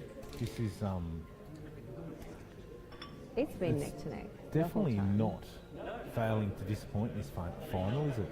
No, absolutely not. And look, it's always good to see a nice, close match than a complete washout, which this is what they're giving us, and it's been great to watch. Two people that have respect for each other, where they know that sometimes they have to pull up, sometimes they can make the outs, and I think this is what makes the consistent players so consistent, is the fact that they don't go for the crazy outs, they play the percentage shots, and ultimately when you play the percentages, you end up on the right side. that's exactly right. Like, you could be Of the behind in winners' the lines. frame, and if you're making the right shots, there's every opportunity of getting back in front, especially with this new rule set. Denny, mate, I'm pretty sure I'm still barred from using the telestrator, so I'm not sure how soon I'll be able to start drawing shots again, but it might be not until after 9 o'clock, which this final could be very, very much well and truly over by then. I tell you what, the day has actually gone quite well, considering you started at 10 o'clock in the morning. We're now into the final with long races. It's gone quite quickly. Yeah, well, here we are, nearly 10 hours into the day, and we're playing the final. And you know, if you're at work for 10 hours, you're probably spitting the shits. And you go Yeah, home. exactly. Yep. And these blokes are still playing high quality 8-ball. 10 hours in, it's the mental fatigue would definitely be getting to them. So yeah, they're not fresh as daisies like they were when they first walked in this morning, Absolutely. that's for sure. And look, that with their very first match, both of them played extremely well. I think Shayden went 9-1 up on Aidan Stafford, and Ruds went... Rudd's got a 9-2 victory over Tony Quash. It was T-Rex v Bone. Oh, okay. I haven't heard them nicknames before. Yeah, Rudd's is T-Rex and Quashmeyer is T-Bone.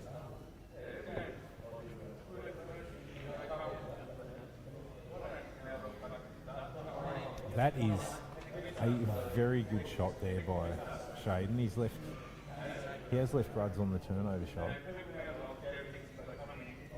But that's his only option.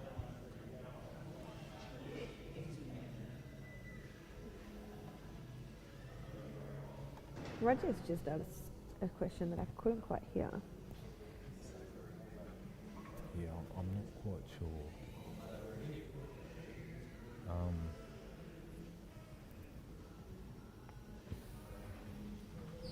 It's not an ideal situation to be in, really.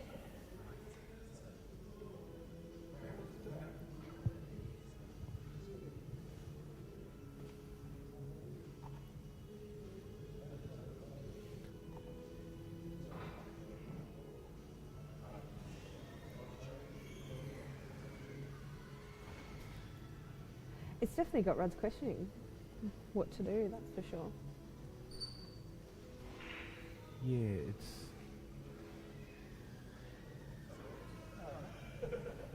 it's not an easy one. I actually don't believe that the skill shot is on either, to be honest. Because I'm pretty sure this red is actually laying closer to the rail Underneath the yellow, than the yeah. yellow. Oh, so Rudds is actually yellows. Oh! I thought Rudds was reds. So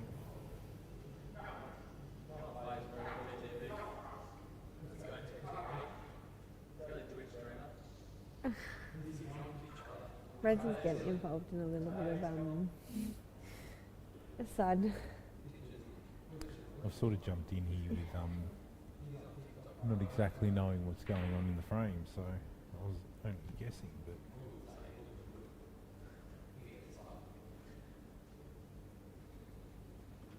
it must have been open table. Actually, now that I remember it, Shayden had ball in hand and he did miss this yellow going down to the bottom right. So Ruds must still... No, Shayden... It must still be open table What? because Shayden has just I've taken got a bank yellows. card.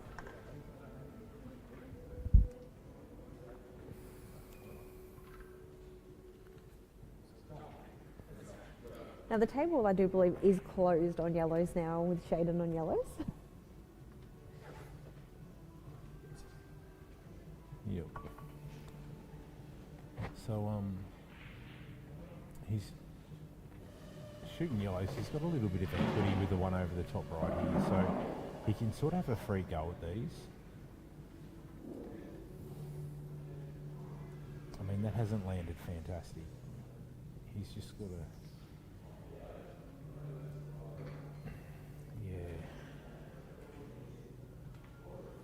I mean, he's looking at running the one down here. Yeah. And I imagine he just wants to sort of just... Oh, he actually hasn't. See, there I go again, thinking the pot straight away. Always thinking the pot. And he's just broken that ball out, made it more potable, and left it a bit tricky on the reds, to be honest. I actually don't think he has as much coverage as we think on that top right. I think he's got yellow. enough. It actually looks like there's quite the gap Actually, when looking at the table. looking from here, Right now, that red Ruds looks has like that. it flies in. Yeah, yeah. It absolutely flies in. So, yeah. Oh, there's a change. It wasn't an $18 can, mate. There you go, I'll pick it up for you.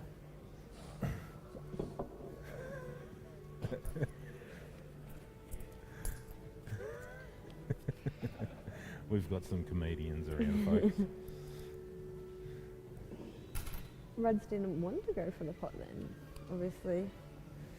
Um, But he also has left that clear as day to go through into that pocket. well, That yellow. The yellow flies in, and I think he did try to get the red in behind it just then. Instead of going for the pot. Or he wanted to knock the yellow up onto the cushion more yeah, and probably, open that pocket completely. I'd say that was probably more so what he was going for. I mean, these balls for Shayden, they are not tricky. Especially Yeah. with the fact that he has a big pocket right here with that yellow It is a big being pocket. close. So, like myself, it'd be 1, 2, 3, and then the black. However, we all see it a little bit different. Biggest pocket in history, and he has biffed it. Even he's laughing at himself with that one. I mean, it can only be put down to nerves, really. It's a Most big, definitely. it's a big final, and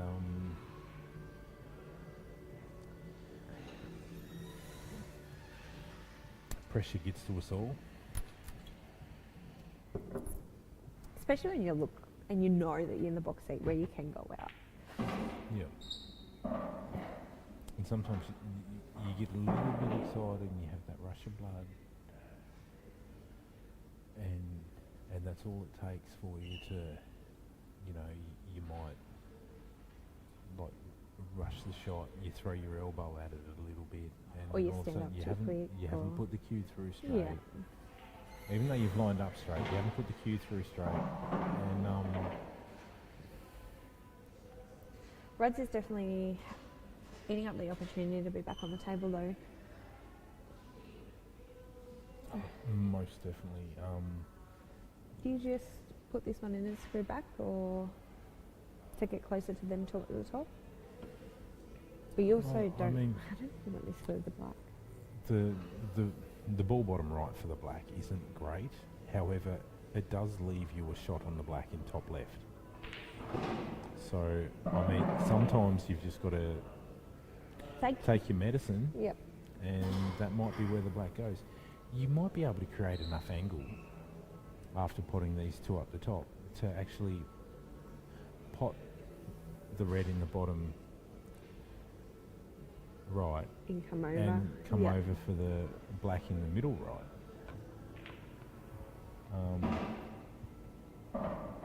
And Rudd has actually given himself a really good shot at doing exactly that. So you pot this red into the top left, come on and off the rail, the top rail, and just float down to leave yourself a shot in bottom right, and come on and off the Yeah. right hand rail for the black in the right hand middle.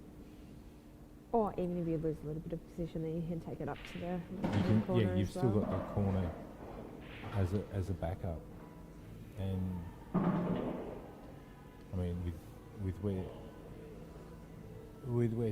T-Rex has landed, he's got the option of doing just about anything he wants. And he's looking at all them options as well. Most definitely. Looking at them, weighing up which one's the right shot. Because you don't want to power this, because it's every chance of jawing and spitting out. So Which has been happening a lot this match. it's one of them ones you got to cue with a nice light touch and just let the cue do all the work. You don't force it. And he's done that almost too well.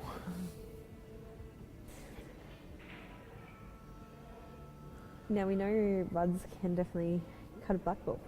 He did it earlier in the match, and And we've got a shot of young Nathan Gibson back there on the snooker table running around, excited for a shot on the pink by the looks of things.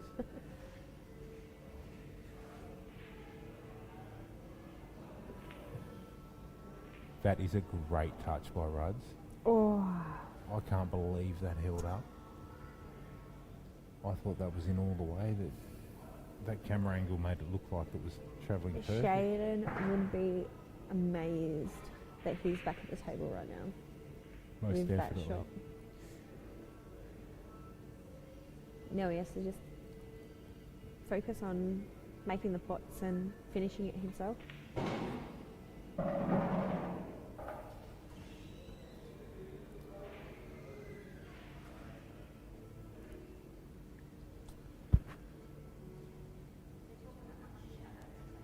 I don't know if I'm a fan of that shot, to be honest.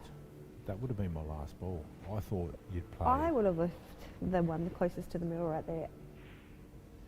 because I liked It's the middle, then the ball in the centre of the table to bottom right, then bottom left.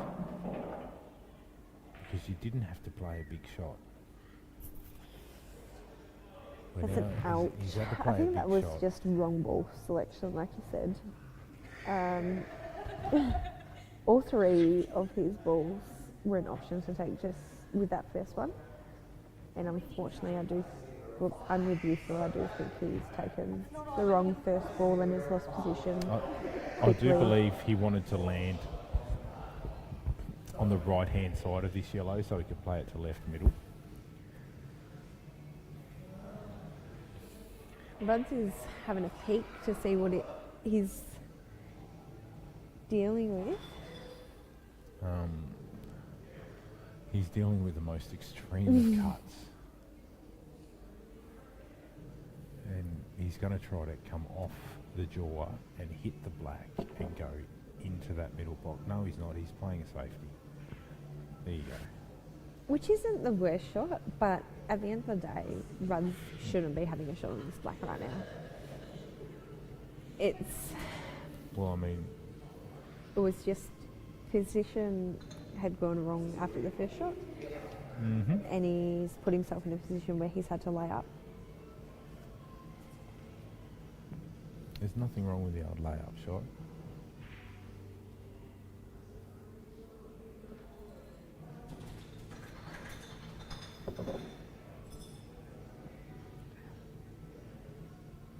In the context of things, this is a big shot.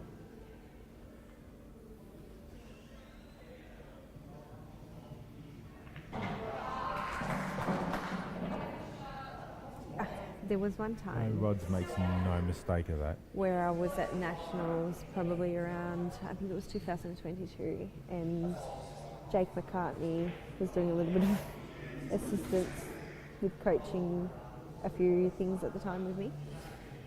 And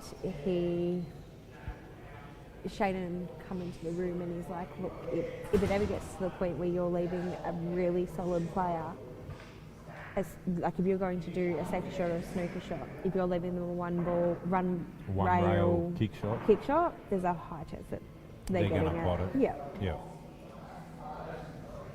But it was all ultimately Shayden for doing you're that just playing situation. a straight line on That's and off exactly the rail. right. Like, and when you've been playing match for the angle. as many years as Ruds has, It just comes natural. there's a high chance he's getting that. There is. And as easy as we make that sound, it is still a difficult shot to Most play. definitely, yeah. It's only their experience and know-how that makes it so it's second nature to them. That's exactly right. Like if that was me versing another woman, that would be the right shot and it was the right shot for Shayden as well. Yeah. But the percentage of us getting that against a lower player, it was always Less experienced. Yeah, less experienced. That's the one. Thank you. A less experienced player, his percentage of getting that is always going to be Infinitely higher. tenfold higher than another player in Tasmania, because Ruds is the GOAT in Tasmania at the moment. Look. In northern Tasmania. In the NTBA. Yeah. 100%. Yeah. In the NTBA, Ruds is... Yeah. He's the benchmark. Northern Tasmania. That we all measure ourselves off. Yes. They're still playing in this sport.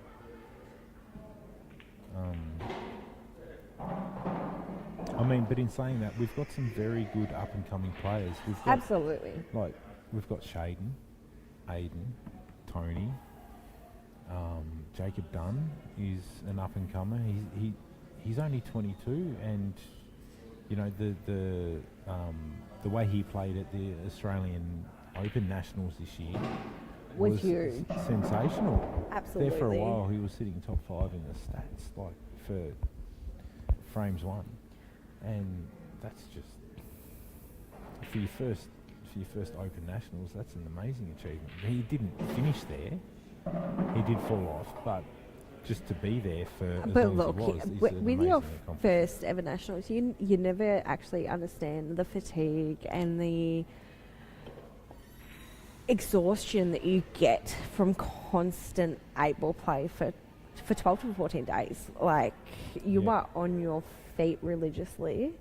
Your mind... As I was saying earlier, it's not just earlier. It's not just the mental fatigue. It's the systemic fatigue as well. Like your that's whole exactly body right. is tired and sore because you're constantly standing up. You're constantly using 90% of your mental capacity. It's a big ask, and for the players that do it week in, week out at such a high level, you've got to take your hat off to them. Absolutely.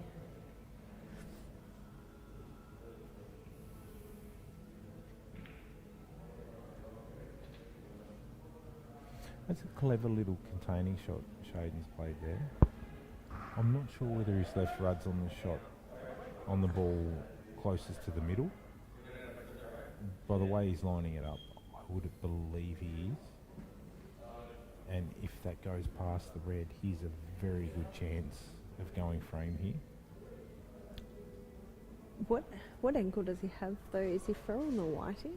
No, I reckon he'll hit just below the knuckle of the middle pocket. Yeah, okay. Sorry, I'm really struggling to see the angle on these cameras. Yeah, he's hitting just below the knuckle. And he's just flicked that red on the way past. But if that dropped, he was perfect. Absolutely. Yeah, he's asked a big question of Shayden here, though. Do you try and go frame, or do you try and lock him up? You've got to... These reds are not easy. They aren't. They do all go, but there are a few tricky positional shots and transition shots that need to be played. So myself, I don't mind playing. Yeah, this shot that he's playing now. Just roll that in, and then the top red out of the two above the yellow, the one closest to the balk rail, just promote that over the hole and leave the white hard, like play the white on and off the rail, back into the red closest to the yellow, and leave that tight. But Shayden's Shannon, and he will go for it out if he sees one. if the balls go, he'll go. Exactly. Which actually makes for great ball if he does it's it. entertaining, Yeah. but then when you pull up short like that, You're now chasing you your come tail. undone. Yeah. You've got to, instead of using your cue, you've got to get the shovel out and dig yourself out of the hole. Yeah. And that's sometimes not as easy as it sounds. And this is what we talk about when we say about pressure and stuff. Like he's seen that all of his balls go, and I do think he might have got a little bit of excitement there, and just rushed that shot, and lost that position. That's a But hell he of has a recovery. played a massive recovery shot there. It does look like he's That quite proud of brought a that smile shot to his just face, then. That shot. That was, as Tommy would say, that was huge. Tommy, if you're watching, g'day. Tommy played for the WA City team in the Oz Cup this year. And I think everyone loved his antics around the table. Still, once again, we're back to chasing our tail a little bit with these two shots. And there's another big shot that needs to be made here. I mean, but it's there to be made. I think he's on the thin nick.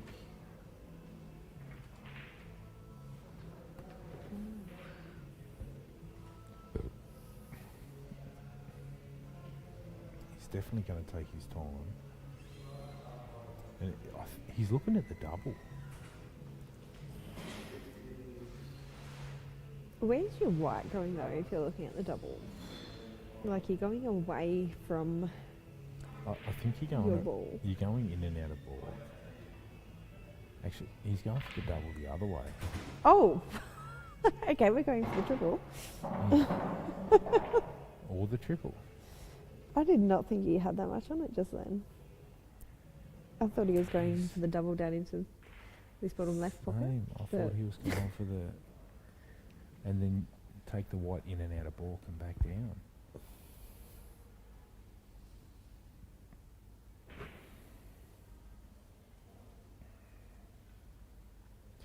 So Aldi's sitting beside us probably thinking, what the hell are these guys even on about? He's calling the shots in his head of how they're actually going to do it.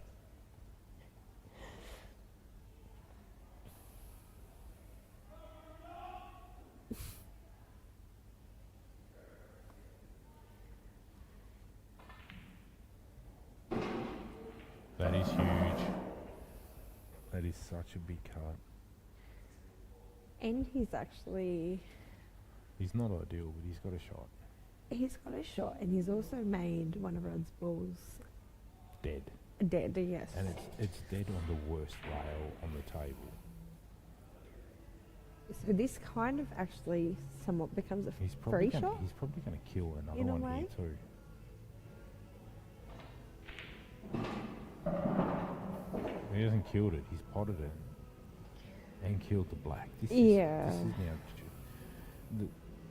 the only problem with this shot, from Shayden's point of view, is Ruds can now flick the ball off the top rail and leave Shayden with not much of a shot. Well, that's exactly right. Ruds can actually double this down into this Yep. bottom right pocket So- and leave the white up there, and Ruds is back ahead.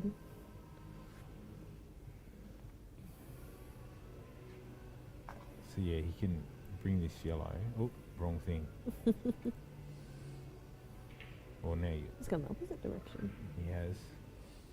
And I guess that's just a it's a It's safety aspect preference there. as well. Yeah. More so safety. Like if he leaves the white on the left-hand side of the table,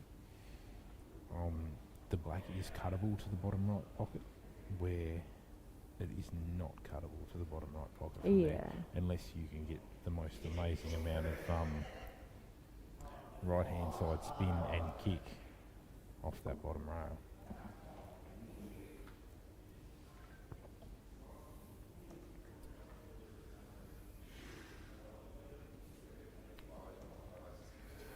Currently sitting at 29 viewers, and I'll take this moment to apologise for my terrible commentary Look, and predicting of shots because they haven't been great. at least I have something to listen to at the end of the day. Sitting there listening, We've got watching the 8 ball extreme in close silence. up on that black ball.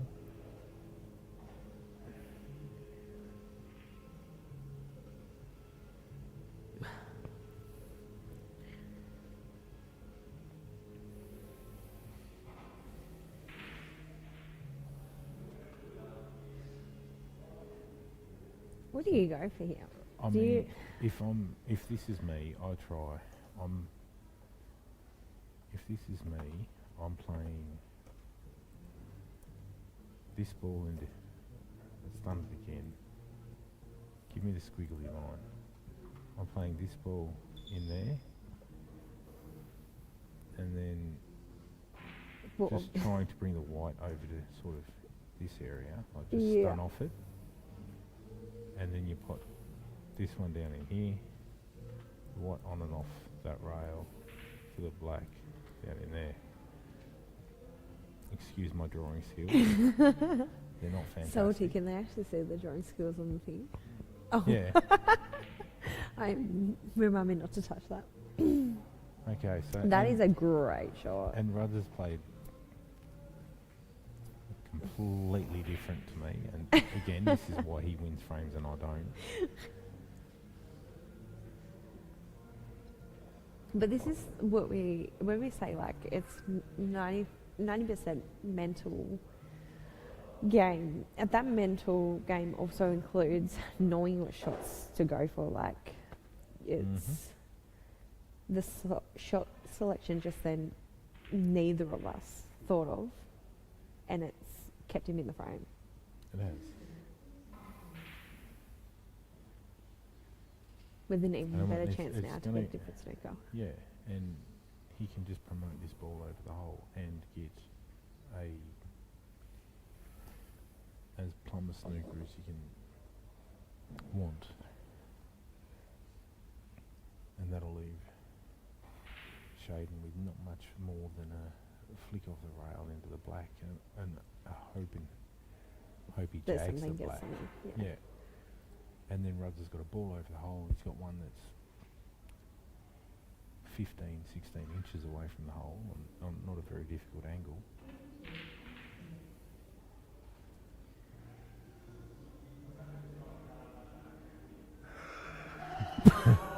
Now, Francis actually just said that he was trying to double it back down to the bottom left pocket, And he's just cued it wrong.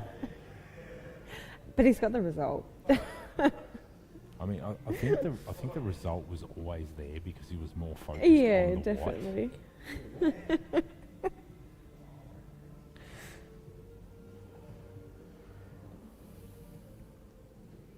Shayden's just going to give this a bit of a ride.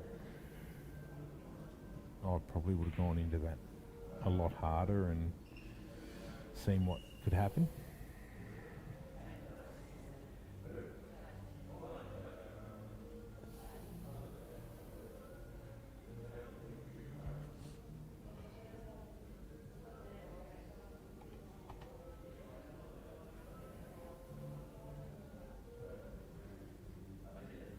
So it looks like Rudd's is going for the cut here. And he's struck that one really well.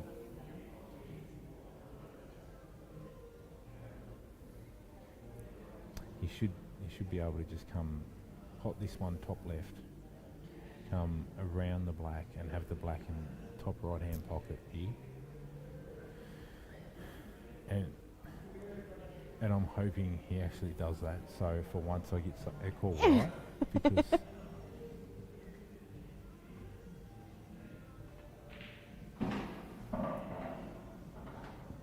and I'll Look tell you at what, you that's go. exactly how I called it. A 1 out of 15. It may not be good, but These boys are too unpredictable for us, and look, we'll be the first to accept that. Yep. But we're here, we're doing the job, we're giving you something to listen to, and that's the main thing, I believe. yeah. And Well done, you know, Rud. Ruds is after being after, 1-3 after being down. 1-3 down. Yep, he has wrestled it back to being 7-5 up, and it is a sensational final so far. Absolutely. Now, I do believe they have somebody externally doing the scoring, and I think that might be confusing Shayden a little bit. No, it's 7-5 to Ruds. Yeah, but Shayden's actually just gone out there and said, "Look, are you keeping score or what?" Yep. But because they're not actually in here watching, and I know they say they're watching on the stream here, that it's confusing him a little bit, but he'll bring it back and get back in the right headspace knowing that it's all fine.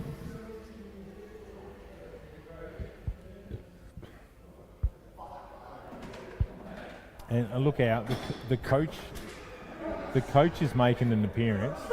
He's coming out to give him a talk. If anyone doesn't know who the coach is Grant Selby, and he's the Aristotle of 8-ball. He knows all. He sees all before it happens.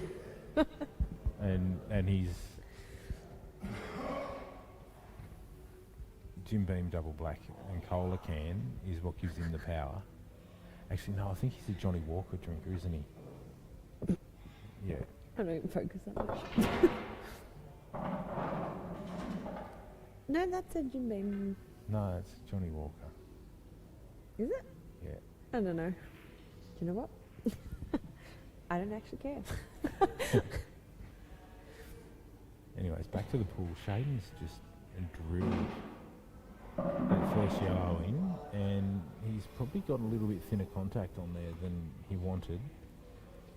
It's not the worst though, because you can actually get down to this right now, these two balls that are together.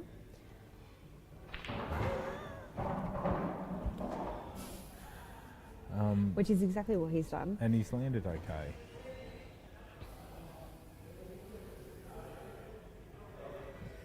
I mean, you could land a whole heap worse. Most definitely. And he's cued that well enough.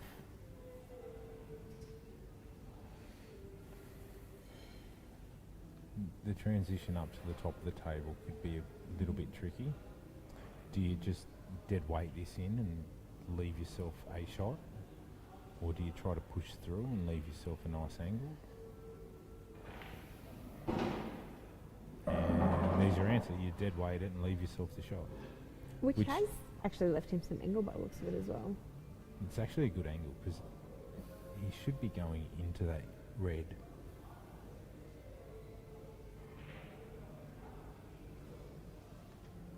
And if not into it, maybe just skim past the back of it.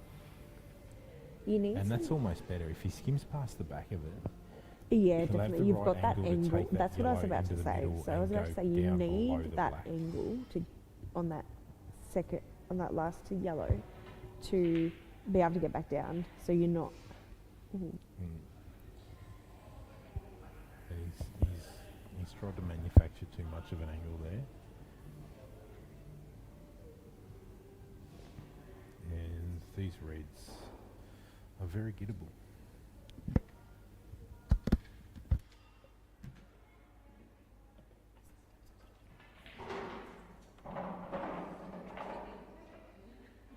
You'll be okay. So Ruds has just extracted that one, and he's made the black a little bit tricky. But I reckon he'll be fine. He'll just take a little bit of time, recalculate his map.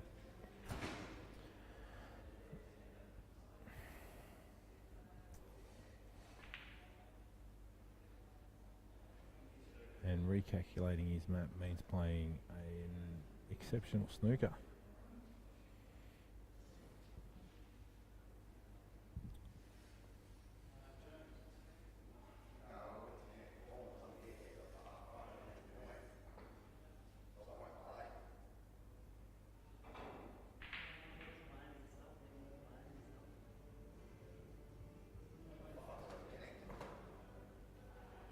Okay, so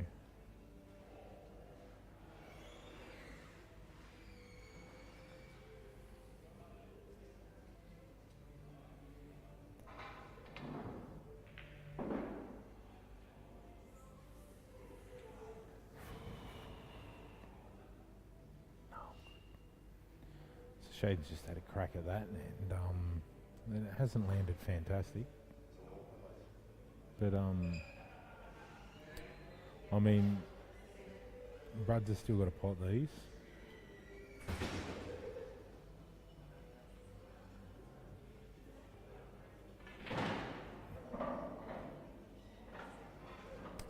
That is a great shot.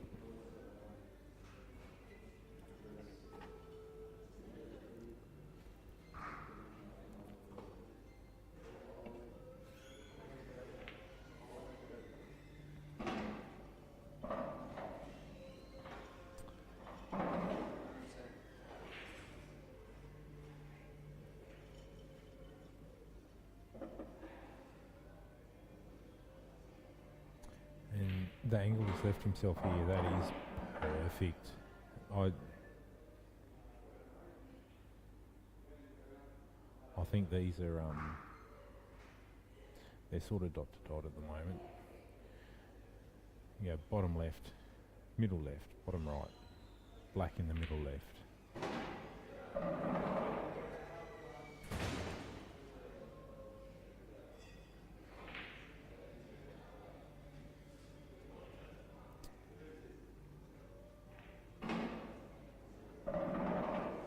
Very clever.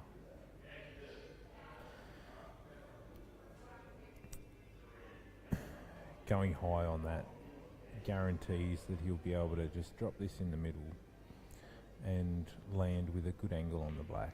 So just nick that in the middle. Cheers, Mao. Struggling a little bit with the commentary, but doing what I can.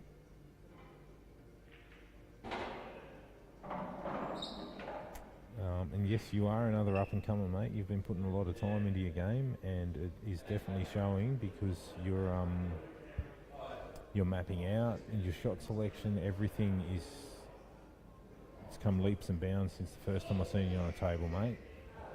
So keep at it, and you'll be competing with the up the top echelon of players in no time. The boys are just having a bit of a break by the sounds of things. So I will take this opportunity to take a break from commentary as well. And Salty's probably going to run some replays or something to keep us entertained until we kick back off.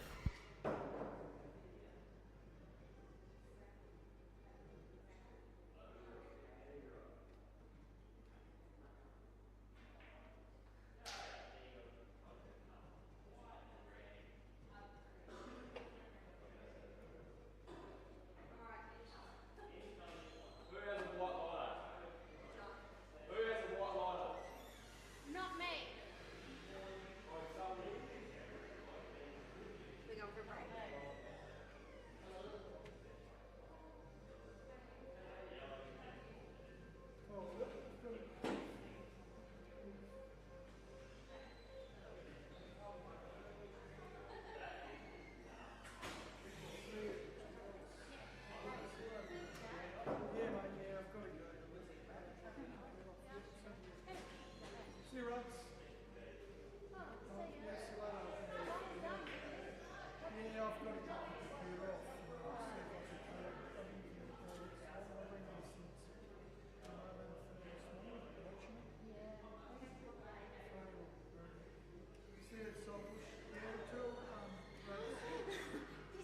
Hey, darling. Yeah, there's one.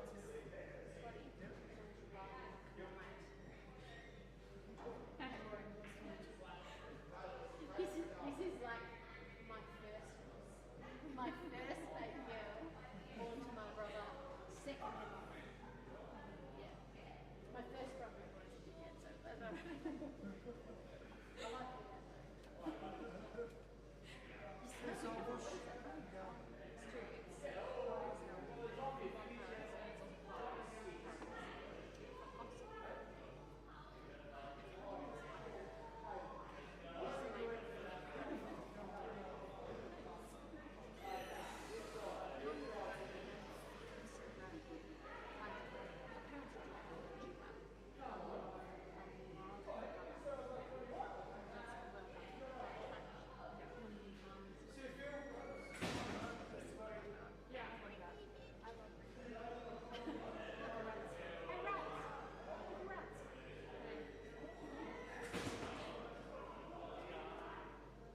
She's come to hang out. Isn't she beautiful? She's done so well with the mum, hasn't she? I was just telling her like this, she knows that.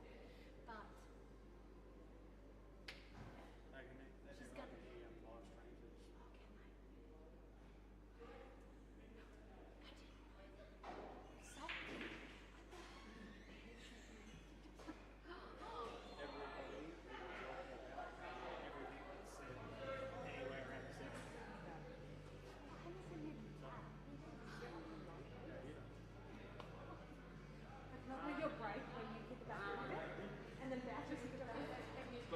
As mad as it be, it's still like a good feeling, right? Watch the whole thing.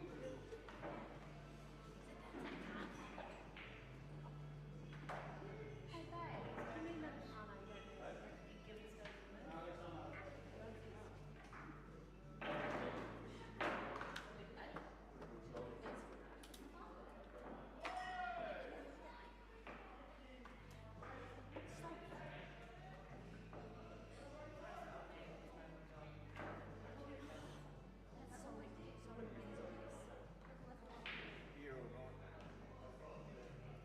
If I knew how to do it, I'd do it for you, but I don't. Rud's just told me that if you're sitting here, you were sorry. I didn't know. Yeah. Are you paused it right now? No. Oh, God. Don't call me dickhead. Salty, that's what I'm worried about, because I was talking about you. Well, I don't know.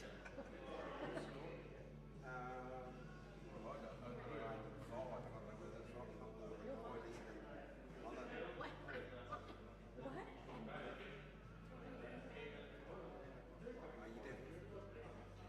Yeah, no, definitely. Yeah, we're close early. He's still got a few in the weekend. Could be another year. Could give you another 3 hours. Oh, I do. I've got to fucking pack up and go on. Don't you, mate? You in the next 3. We're 5. We have enough hours. I said that right now. We're going for a drink. Yes.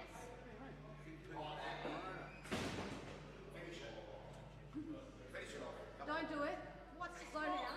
He wants you to lose. No, finish the game. Oh, I think in the drink. No, it's not going to snatch Don't piece. come here.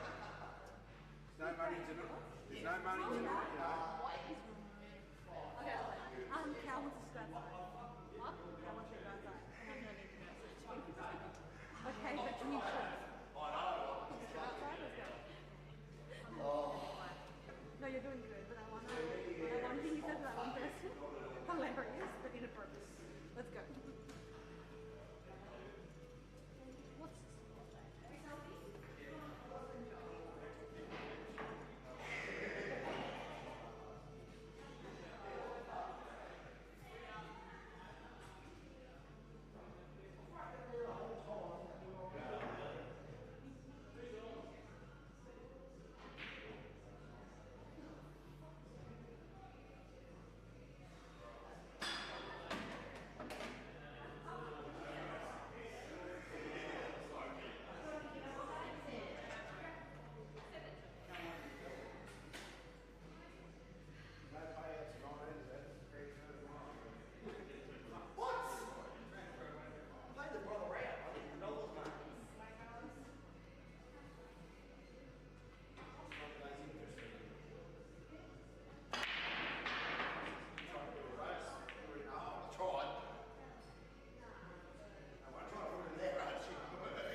thumbs up and I lost it all. And I blame you.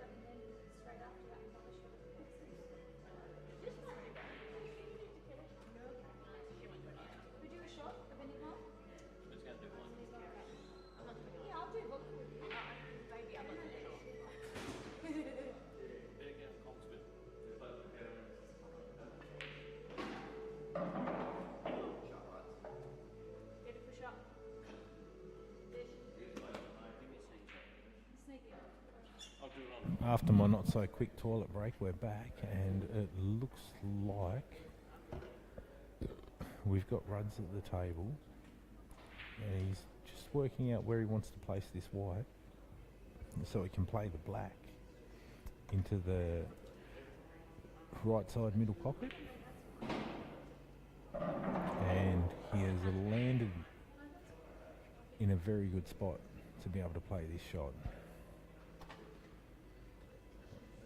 Joined here by Gibbo, who is back for his third stint on the comms. Thanks for having me, Phil. Ruds has just cleaned up that black, and he's put himself in a bit of a commanding spot. I think so. He's definitely settled into the later part of this match with a bit of authority. He's come from 3-1 down to be 9-5 in front. Yeah. Well, we all know what a quality player Ruds is, but not giving anything away from Shayden, because Shayden has been playing brilliantly. He fired off at the start, didn't he? So I wouldn't be surprised if Shayden doesn't fire back here right now. This is still anyone's game. He only needs a chance, and if Ruds goes dry, it's very easy for Shayden to go return and then get a good break and get a master, and then all of a sudden it's 9-7. And that's correct. She's back on. Like Donkey Kong. It is back on like Donkey Kong. Yes, see the Ruds break.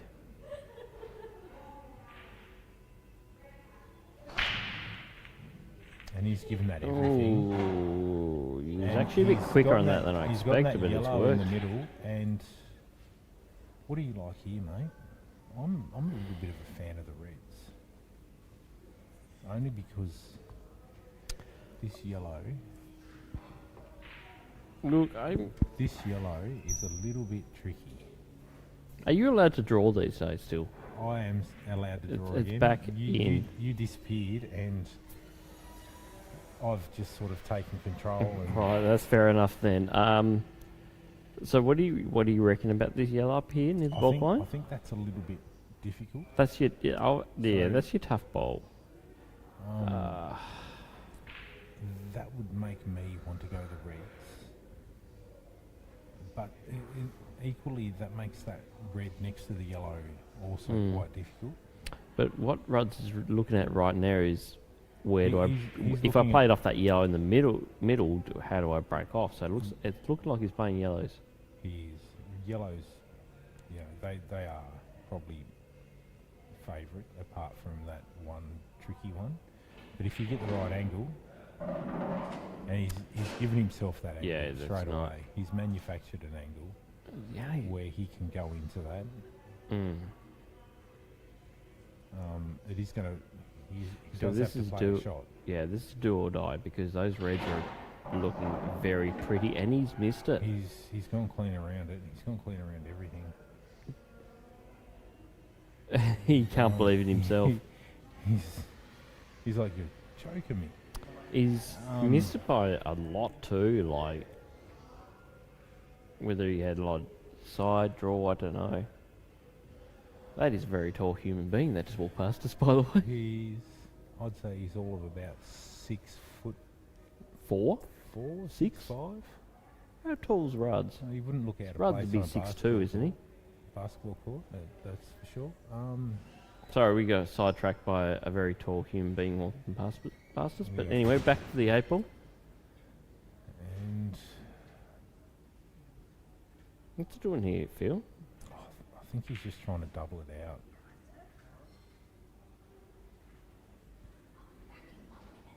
Are you mad? Just wait 1 minute. Tish.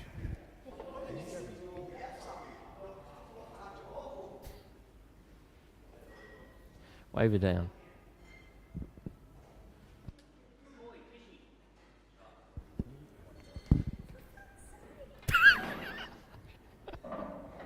Give me 1 minute and I will. What is it? Look out! We've got shots getting delivered over here. Not for myself, but Gibbo is about to have himself a tequila shot, and he's loving it.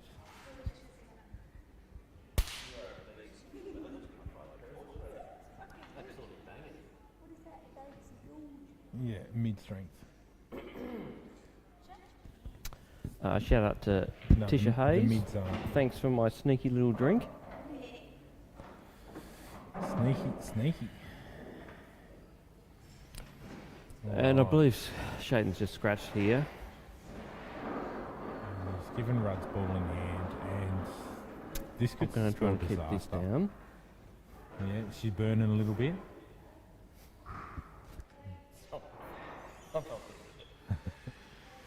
Anyway, All right, well, wait. the bin's Rudd's over is there, wet. mate, Red's in case you need it. Yes. Rudd's is Thank looking you, at these- Tisha. Looking at these yellows, and he's trying to figure out which way is best. And I think the ball, the one he's lining up on, that is the one to play first. Yep. It's always good to get your trickiest ball out of the way early.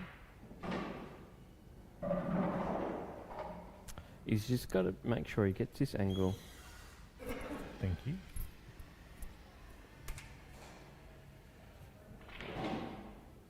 Yeah, he's played that beautifully. He has. He's landed spot on for that. So he should be able to just play the one closest to the rail first and just draw the white back far enough so he's got a shot to nick the other one in the same bottom pocket and Yep. come off 2 rails. It really doesn't. Bottom rail, side. There's left-hand not side too much rail. left to do here. Yeah, you've just got to draw it back, 15. Oh, that's as actually bad as good as you can get. Actually, sensational. So would have actually. I think sometimes you prefer you mishit it, but now it's because I think he's going to have to put some little bit of running top side right. now. Yeah, a little bit of top right or top running side. Bit of and running just side, I flick think. off 2 rails and he'll be fat Just to behind help the out with that, and there you go. That is That's sensational. Rudd's doing Rudd's things. And providing we don't have a earthquake. You're really stretching it there, aren't you, Phil? I do believe this will be Rudd's getting on There could be an the earthquake. hill. Oh, it rattled. It had looked, didn't it? It wiped its feet, but it's in the hole. Yep. And Just where it likes to be. I mean, Salty's piped up with that. it's definitely put the pressure on. It's past NSFW time, hasn't it? So it's 10 o'clock. So I guess It's not 10 o'clock, mate. It's 20 to 9. How strong was that tequila, buddy? no comment. I am not drinking tequila on screen. He was just Just trying in to case enjoy Mum's a watching. succulent Chinese meal. It is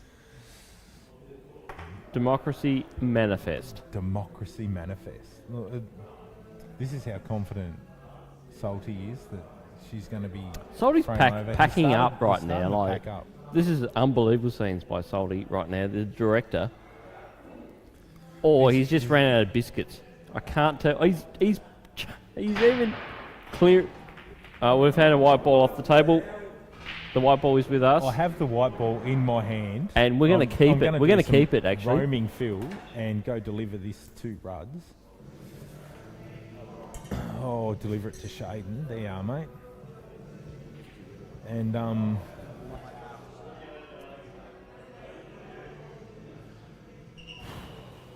that is ball in hand anywhere on the table. So with the way those Reds are looking, if that one at the bottom left passes to the bottom left pocket, which it doesn't, I don't know, what's your pick here, mate? Ball in hand anywhere on the table, what are you choosing? That bottom red, tell you it doesn't pass the yellows yellow. has to be in front, but you got that one rail ball for yellow, so it's a sneaky thing. You could argue you nearly play that red into the left middle to be a little bit off. I tell you what, I like this shot. Rudds is going to pot this in the bottom left, and he's going to go into the red. Yeah, and leave himself a shot. Oh, on that's the shot. Like the yellows there definitely are the option, but and this yellow on the rail is the tough. And as much as we hate these yellow rails, he's always hit that.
He had the running early. Just so happened that when push come to shove, Rudds took his chances later on, and Shayden let a couple of them slip. Yep. Jumping the white ball off the table in that final frame really didn't help because that opened up And the that's great. opportunity for Ruds to go for him and take the title. So, Exactly.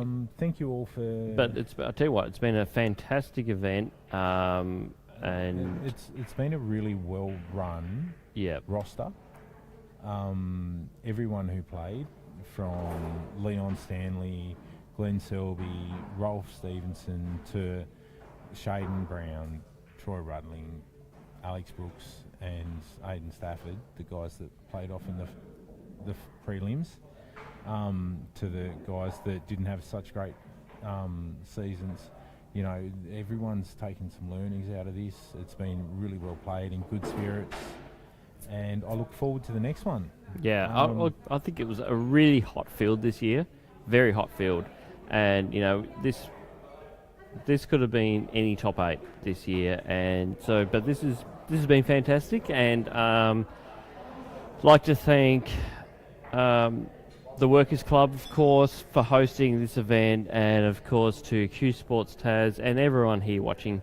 Hope you enjoyed the coverage, and to Phil Ed, absolutely killing it here in the commentary, so would be great to have you on board again. So thank you everyone, and have a good night. My comms are probably better than my queuing, so no doubt I will be here again, because I can't hit them as nice as the blokes that have been out there tonight. So, well, anyways, I may beg to differ, but we'll talk about that off air.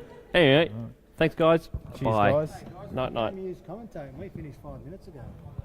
Oh, we're just doing the wrap up, mate. We're doing the wrap up, dude. 5 minutes. What about the winner? I've been up with the winner. You're unbelievable.